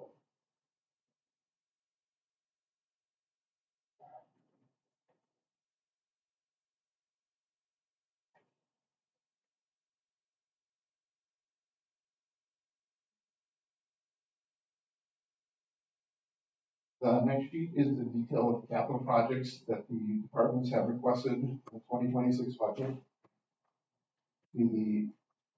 Nothing for administration and community development. The building department looking to replace vehicle. Fire department, we have our typical 1/2 of an ambulance for $185,000. Replacing the life bag monitoring system / defibrillators in the 5 ambulances for $275,000, and replacing the porta tanks, which we have 2 of them for $14,000. Facilities is looking to share a UTV purchase with the Parks Department. Public Works, we have our annual road servicing campaign of about $900,000, plus another back dump truck with a plow of $350,000. A loader with a bucket and a broom that would replace 2 loaders for $225,000, and replacing the tar kettle for $70,000. Parks Department, as I mentioned, we have the UTV with shared with facilities management, as well as moving to phase 4 of Crawford Park, which I believe the highlight is the parking lot, right? It's highlighted without the parking lot. And police are it's our typical 4 squad replacements with changeovers and 3 telco computers. Another item here is taser replacement. We're looking to replace 42 tasers next year's budget. Axon, which is the monitoring system that we have for body cams, they also have tasers, and of course they're moving to the ongoing maintenance type contracts. So those 42 tasers over the next 5 years will cost us $200,000. But we get free cartridges, so that's all you want. So I do have a comment about this section, and then I'm gonna fade, so I can take it out. I'm not gonna last much longer. But I talked to Wayne about this earlier. I see that the ask for the Parks Department is $1 million, and that comes out of our reserve fund. Right, out of the general fund. Out of the general fund. So my concern is that we have that $4 million debt to Johnson Bank from FID 5 lurking out there. I understand that it's not a default now, so I understand that technically it doesn't show up here, but I'm just thinking that out of prudence, maybe we shouldn't be, I love the parks, and I know we were underfunded in parks for a long time, so I'm not dissing the parks. But to me, we have to balance the reality of where we are. So I'm wondering if we shouldn't do half of that. I don't have a problem with, especially the impact fees can only go to parks anyway, so I'm perfectly fine with that, whatever 580, whatever that number is, with doing that. I'm thinking we should keep some more in the reserve, because we have a lurking possible problem coming. And it seems to me more prudent to keep that, because we don't have any assurance at all that FID 5 is going to do, that anything wonderful is about to happen there. And I think we ought to be, I think we ought to have some extra reserves to be prepared for that. That's my view on it. I had some of the same concerns. trying to calculate what our general fund balance is. What, we used to get a, okay, used to get a history of that. I haven't seen one lately. So what is our current general fund balance? What is it projected to be? So our current balance as of the end of 2024 is $16,234,400. How much? $16,234,400. Unassigned fund balance? No, that's our total fund balance. Unassigned is $11 million. A total of 16,234,000. Correct. Yes. And when you're saying unassigned, I know, I think that about 500,000 of that is the Monsanto settlement, but we don't want to do anything because we're not sure if we're going to be required to spend it in some particular way. Correct. That's fine. Okay, 634,000 Monsanto. okay, Just like we mentioned, there's the refuse, the recycling, cemetery, Monsanto, park impact fees, donations. Those are all dedicated. okay. So the unassigned fund balance, what's the percentage of our total operating expenses? We have a target of no less than 30%. Right. I have the numbers. Is that what your spreadsheet had? No, this is what makes up the general fund balance. Do I get a copy of that, please? Yes, you can. One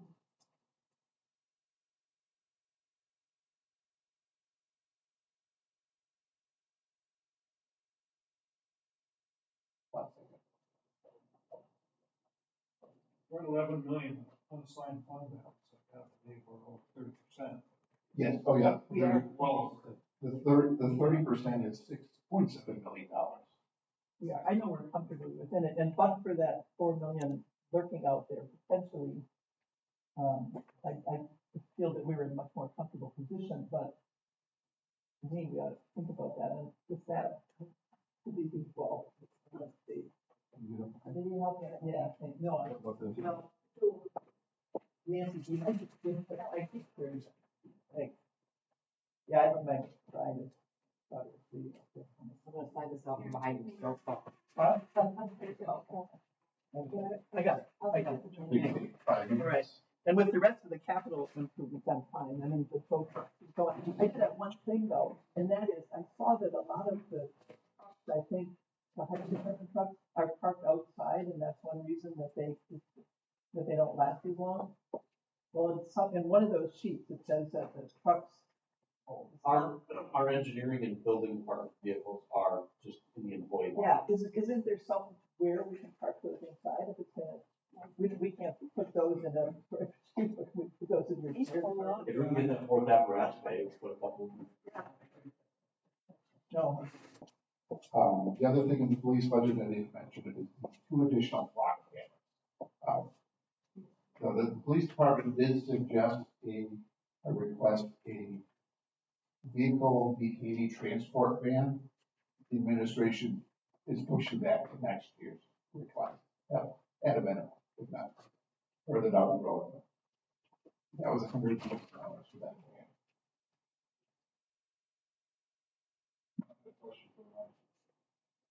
Yes, sir. Where are we buying a $40,000 UTV? I was looking at that, because side by side won't even cost that much. The UTV is an enclosed, it's like a gator.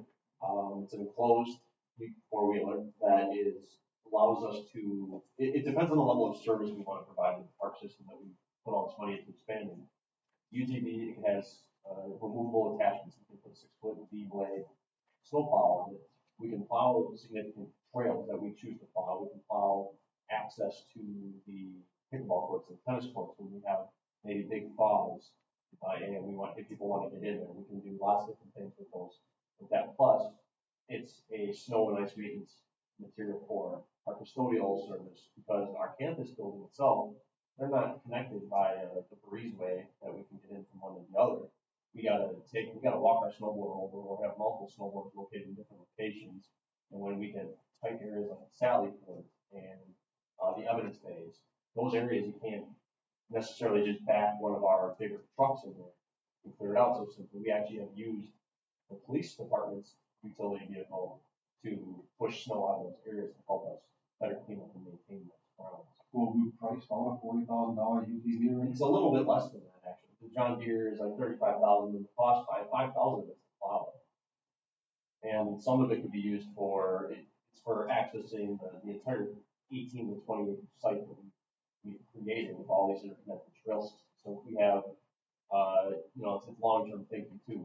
If we have a state park, if we have the shelter on the far north end, we have this shelter in the middle, and now we have to go in the southeast corner of the trees now. Whatever, it's meant to be a shared service for both custodial maintenance grounds in the winter and all season as well as fall. It can drag the field, you can hook up a drag to it, and it's a multi-purpose piece of equipment. Right now we just use, Randall jumps on this tractor Kubota and has to go and giddy up everywhere. So it's enclosed, like I said, air conditioning, heating, so it's all season. I'm with you, Dale. Thank you. A little bit of a question. Combination would be our custodial staff, so Jay and especially Randall. It's so full time UTV. And there's, I have one, I barely get in. and there's bars for getting some things I have to use and yeah, for one park. I struggle with, are UTVs even certified to plow snow? Are we gonna burn up the transmission when people don't know how to plow stuff? That's how you find it. Well, mine was 12 grand with the plow. I was gonna say, did you have $5,000 plow? Attachment? They're built for. I don't know how to plow snow, but try and push it when they shouldn't be. Realistically, we're not gonna plow the pickleball courts in the winter. No, it's not meant to plow the pickleball courts themselves. It's not meant to plow all the interconnected routes, places to get there. Also, that's kind of secondary to plowing out the Sally Port for the police departments that we plow main roads in, as well as the access sidewalk pieces for all the staff. So, Didn't we just say they have a UTV in the police department that can do that? no, there's enough design for that. The plow bell. Because it's like a snow shovel attached to the front of it. This is a Western branded plow wheel. Wouldn't it be better off to buy a pickup truck, small pickup truck, do all this, one of those plows in the hardware? Can we share? Yeah. Yeah. When we use that. I just, we're gonna cut them off here and there and talk about a couple dollars that Steve was talking about before, and we're talking about, wow. To me, it's, you gotta kind of reevaluate. It seems a bit grand. Well, yeah. Former municipality, I used a very similar brand. It was Kubota branded, but it was enclosed for plowing municipal walk and other amenities. It was actually used for downtown streetscape care and landscaping. So we have summer help get in and water. In this case, whether it be trees, baskets, anything like that. So it was meant to be a multi-purpose. It's not just a vehicle that plows the trails. Maybe we can rent friends and she's got an enclosed one, but she has a Kubota, yeah. That's all I have. Can we rent yours? I would pull it up. I don't agree with that. Drive it over.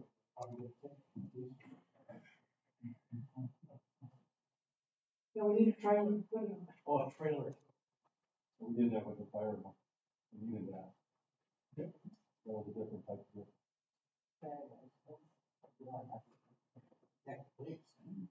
I think,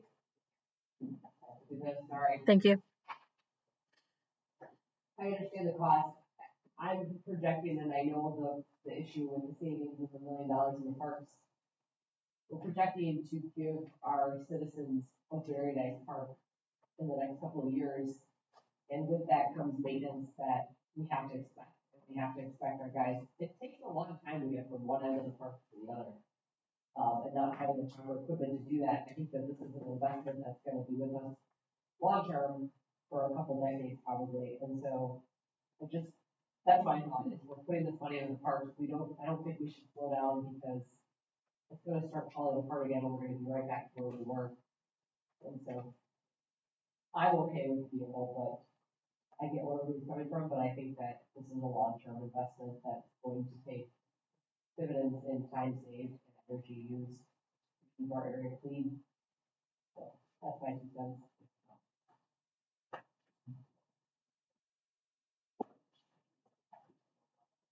Just gonna add to the park, the $1 million for the park, it is, I know, we jokingly mentioned the parking lot is the key feature, but as part of this, next phase of Crawford Park, we would actually tear down the old tennis courts and basketball courts, and we would install, a green space that would eventually be flooded for pond hockey, ice hockey, kind of, potential for skating purposes, so that was another feature of the master plan and,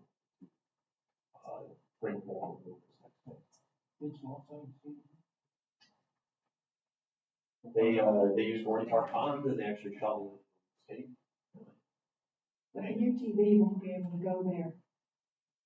Where? What Wi-Fi you think? Okay, thank you. So is there any action directed at this time for the budget for the capital? Oh, we'll get you later. Okay. All right. Moving on to TID 1. The tax increment is based upon the equalized values that just recently came out from the state. So TID 1 has got an increment estimated to be $98,174, which is pretty much in the same ballpark where it's been the last few years. No development really going on there at this time. TID 3, an estimated tax increment of $353,000. TID 3 also it's state funding from exempt computer aids and personal property aids. The economic development services in TID 3, that includes an allocation amongst all the TIDs for the RCEDC contract amount for the year, as well as incentives for ProBio from their development agreement. I don't do my law. Do you turn the mic off? Nope. Yeah, I don't know. Right, okay. Okay. All right. TID 4 has a tax increment of just over $2 million for 2026. You see my budget there is budget of 2006, supposed to be 2026. Estimated special assessments of $140,000. This year we've had a number of people living along the assessed areas from the past where we ran water and sewer out to the highway that have come in and paid the deferred special assessment, either because they're looking to sell their property or they just feel like they want to get rid of that for future generations. So we're anticipating about the same amount that's coming in this year. I mentioned before, it also has the $1 million in debt service and the transfer in for the hopefully the completion of the water tower from the ARPA funding. The expenditures for TID 4 does include developer incentives for both the Zilber and Skinall properties, as well as the interest and principal payments. Land improvements, once again, is primarily due to the water tower. Which is a lovely mess. Have you driven down there? You were the A&W problem. No, I won't buy there. TID 5 has a tax increment this year of $84,000. The good news is the value of that property is, I believe when I looked at it, it was like $4.6 million. So it's higher than the amount that we owe on that property. Cardinal Capital owes us.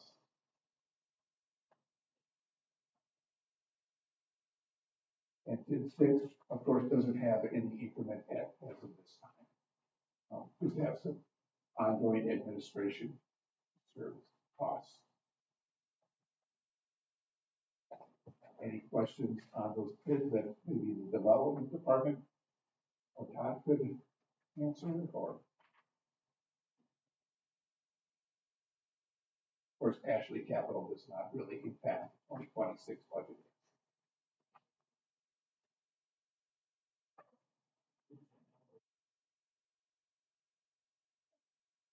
If not, we can move to the special revenue funds, which would be the cemetery, Caledonia Memorial Park. What I changed here is we are potentially using $25,000 in fund balance.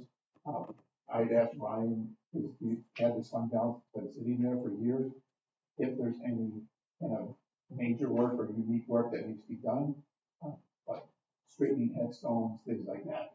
And so Ryan said that we could possibly put this in as a placeholder, and depending upon how the weather and cost, that 25,000 might be a good place to start. Yeah, there's some districts, we'll call it, inside of our cemetery that are mainly in the northernmost section that has misaligned headstones within the overall system that we have in place. There's an area at center that's really, really old, that's kind of a lost cause. We located most of those investments, but some of them, called newer areas, the far east and far north side, have misalignments by 12 inches to 24 inches that keep things out of skew, but they also impact the future purchase of adjacent lots, burial areas. So being able to relocate everybody on a nice, straight, seamless, straight path in the location that they're supposed to be that we thought, while sounding very mundane as an overall thing, is for the work that we do out there, that we help out immensely, especially from the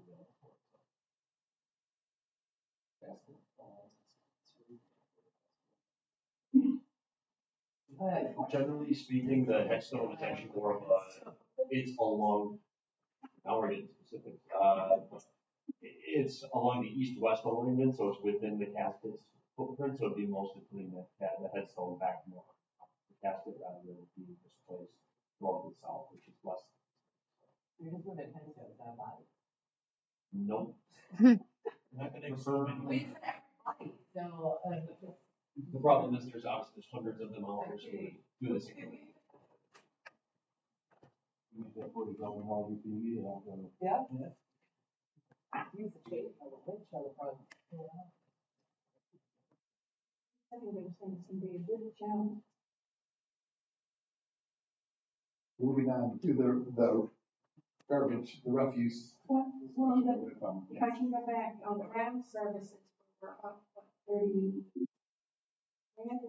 85%, that's mowing contract? No, that's the $25,000 to relocate the headstones. 25 is a wash with the additional funding. Down, Okay, in the 26 budget, in order to match our expenditures and the contract increases from Johns, we would be looking at doing a cost increase for the fee from $124 for the year to $128. 3.2% increase in garbage. Terrible. We should do that with our sewer charge. You want us to increase the sewer charge more? Okay. No, $4 even. Oh. That is still using roughly $41,000 in fund balance to try to offset that. Otherwise, we could increase that higher.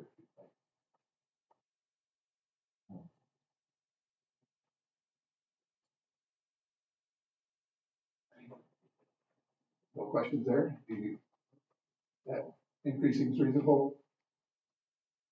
In recycling, we'd be looking at increase there from $70 for the year to $74 a year, which is about 5.7% increase.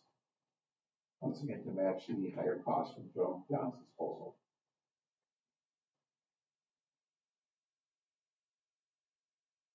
And still for the same service, right? Like Correct. Pickups and. 6 pickups.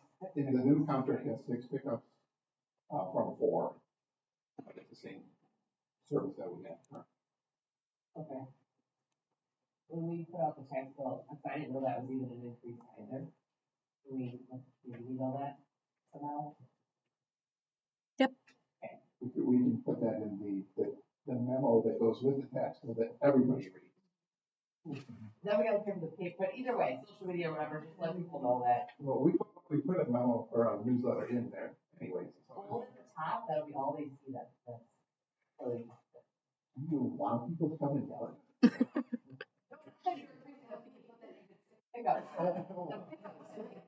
Yes, yes. That's what I'm talking about. How do you find it?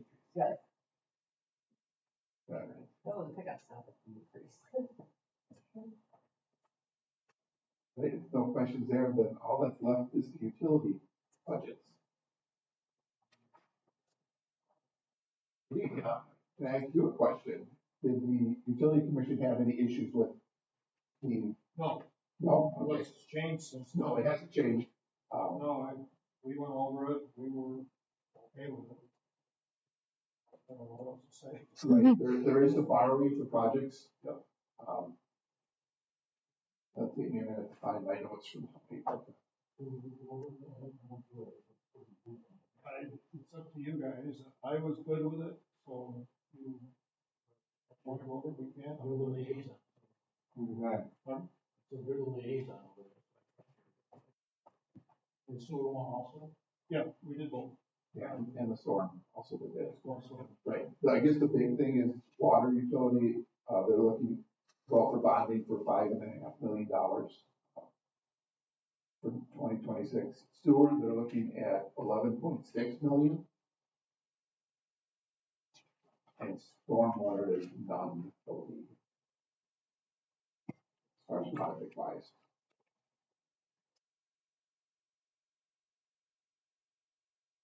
Oh, the one question we did have was on the ERU stormwater fee.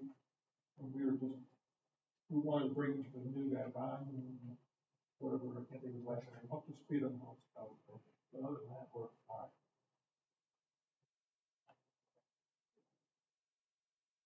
Could we back up though? I had a couple more questions. Yeah.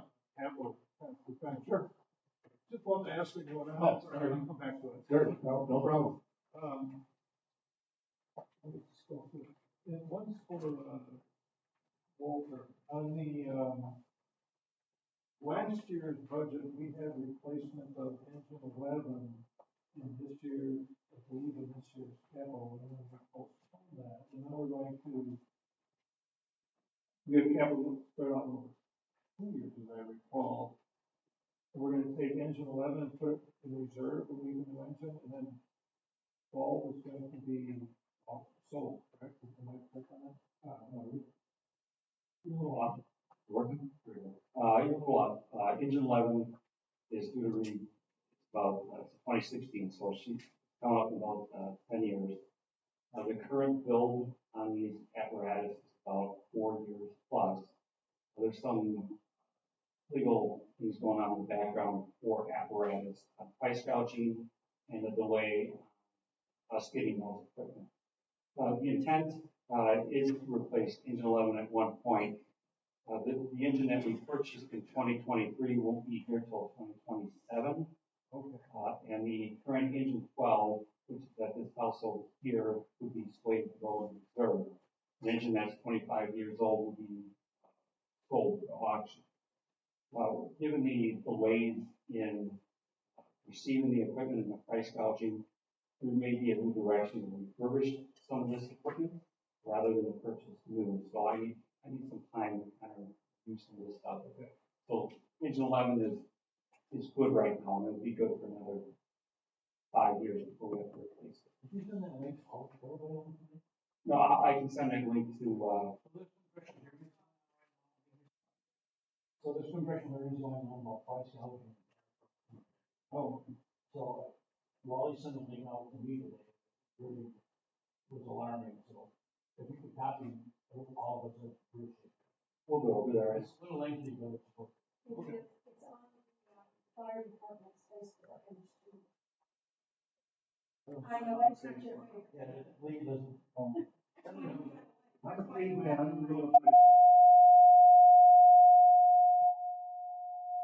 I don't know who it is.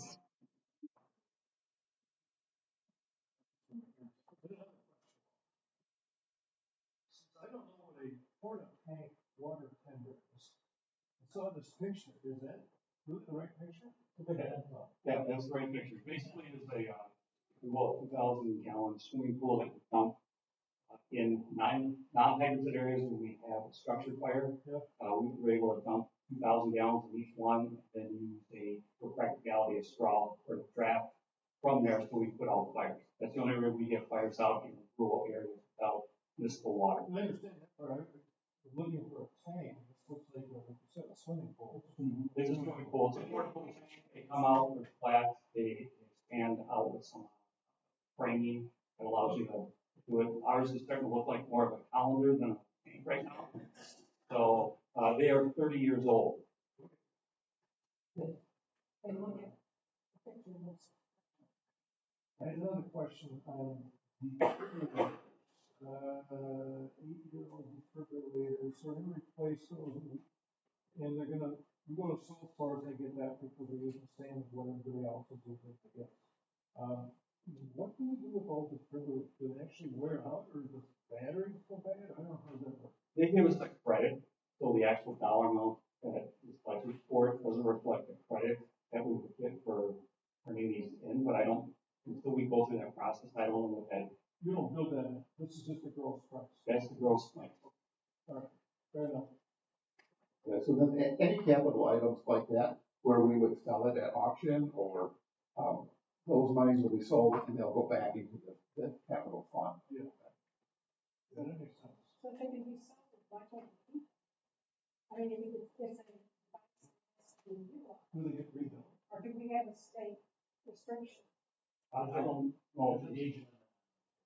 You just have a lifespan of about 8 years, and I'm not exactly sure what the manufacturer, what they do with them, if they sell them overseas or whatnot, but we do get a pretty penny for these items. So it's not, it doesn't go for sale. We don't sell these will, Strictly goes back to the company. yeah, it goes back to the company that put it. They can strictly cover it. Sure. I have a question for you. We have $190,000 left for replacement of 4 squads. What's our squad of choice these days? What are we buying? The Ford Explorer, it's actually a Ford Interceptor SUV. Sorry? A Ford Interceptor SUV, which is essentially an Explorer, it's the police model Explorer. And that did not include the uplifting and answer my own question there. The tough books, their useful life of those is 5 years. Do they actually get 5 years out of them? It's hit or miss. Some we get more, some we get less, but that's an average. I mean, they're in the car every day, being utilized on a daily basis, so sometimes we'll speak 6 or 7, but one may go in 3 or 4. Is this a Panasonic one? It is. It's a Panasonic tough book. Tough book is the brand, or is their model name? Correct. Sorry, I have a whole bunch of questions here. Tasers. We have, over the next 5 years, $40,199 budgeted each year for new tasers. So, what's the rough cost of these? So I looked online, from what I can tell, they're between $1,800 and $22 for professional models. Is that about right? More of what you're paying for is the functionality and the Axon ecosystem. So when you activate the TASER device, for example, it automatically interacts with your body worn camera. So it activates your body worn camera. It activates the squad camera. So all of these are designed to work together. So the device itself is, you're probably right. I don't know what the exact cost is of the device, but what you're paying for is all of the ecosystem and the infrastructure behind it, and all the technology that exists around it, along with all of your training cartridges and all of your duty cartridges, and all of the the holster and all of the things that surround it from a technology and from a physical perspective are included. Okay, so of the 40,000, how many do you anticipate replacing each year? What the money is, 10, 12? So that would be, all of them would be replaced, and you're just paying an annual fee to maintain. So all 42 tasers would be replaced in year one. Oh, So everyone would have a taser assigned to them, which is what we have now, but they're all about 10 years old and they're starting to fail. So they're starting to see some cracking in the housing, and the batteries are failing. Batteries you can buy more of, but the device that we're using is essentially end of life and is passing support. okay, so you're gonna replace all of them in 2026? Correct. 40,000. 45, okay, understood, okay, got it. All right, then the useful life is roughly 5 years. All right, thank you. Well, Let's see.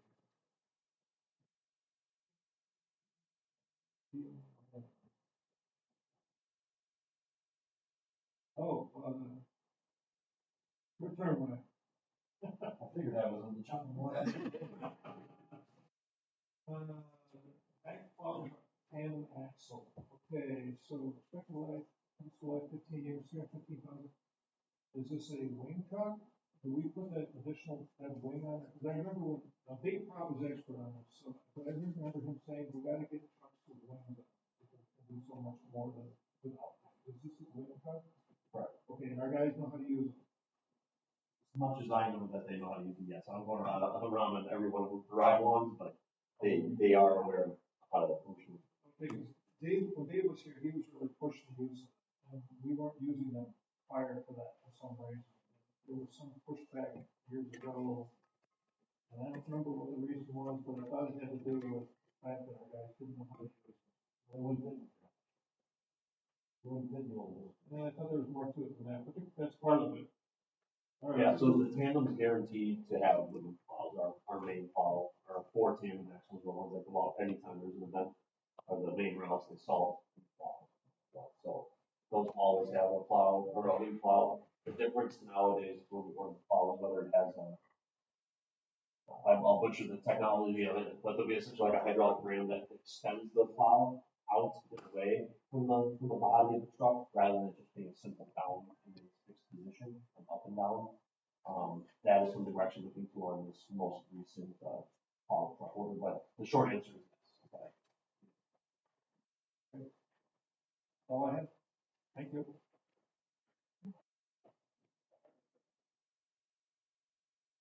Back on you, Wayne. All right, so as far as changes to this iteration at the current time, I would just be looking at adding a salary increase that was left off. And that's it, other than providing supplemental information.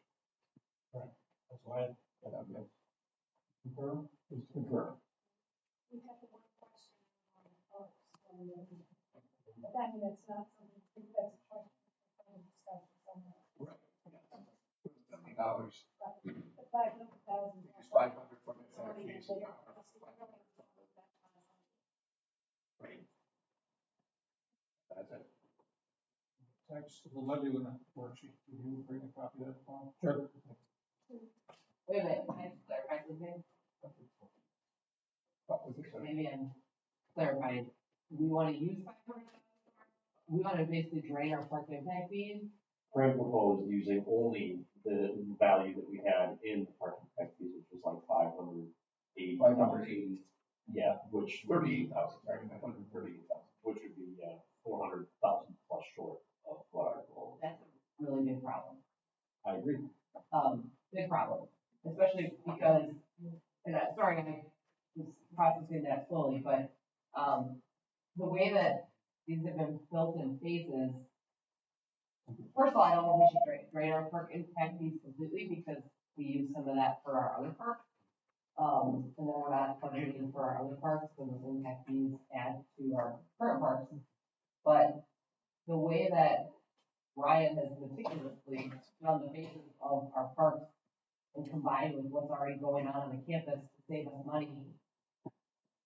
This is kind of, I mean, we even dialed it back from, we were at 1.5 million, a couple months ago. And so, I just want to put that out there, that I think that needs to go into further discussion. Ryan needs to be able to make his case, because I very much disagree with that.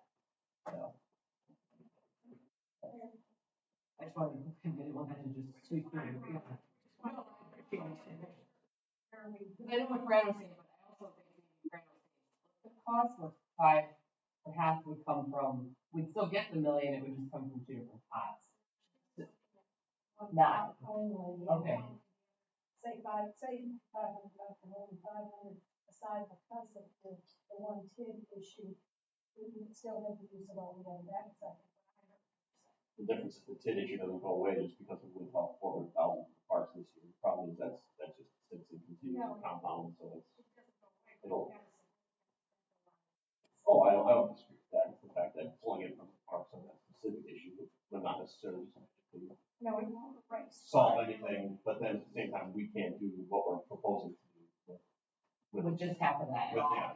And it will cause, like, okay, so don't get the UTV this year, but like it will cause a down roll of everything that this committee has been doing for the last 2 years, and that park will sit idle, and we might as well not done what we brought it on for it. That's my thought.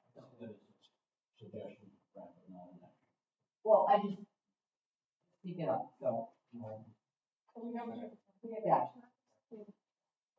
So, Yeah, keep going. I just want to add one thing, Mr. Wishaw, you asked a lot of that, that's fine, but it's not on the agenda. Yeah, I'm not gonna bring it up there. All right, cool, thank you.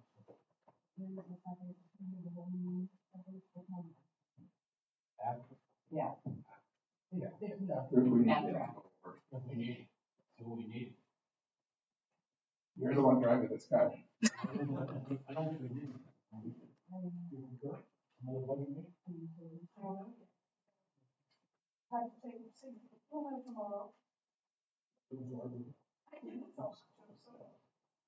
Well, I'm just thinking tomorrow might be a long meeting.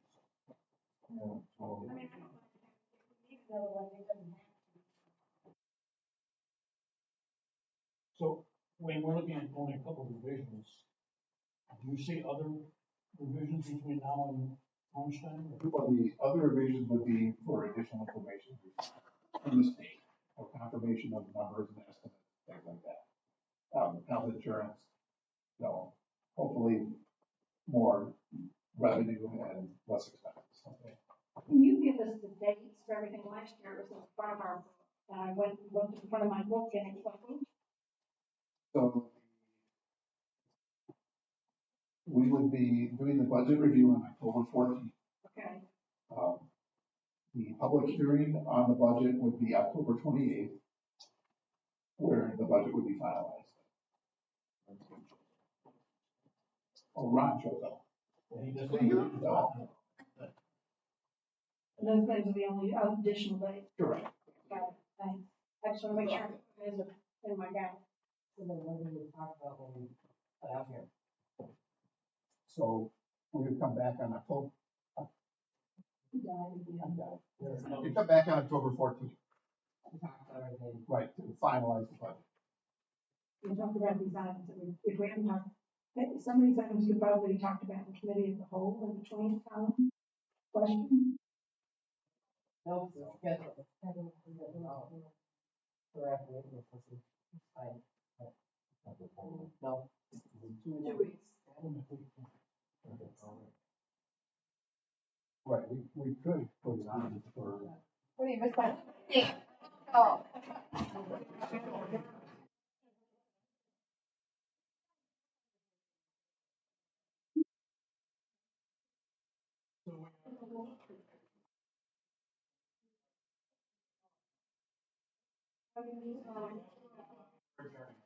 Okay.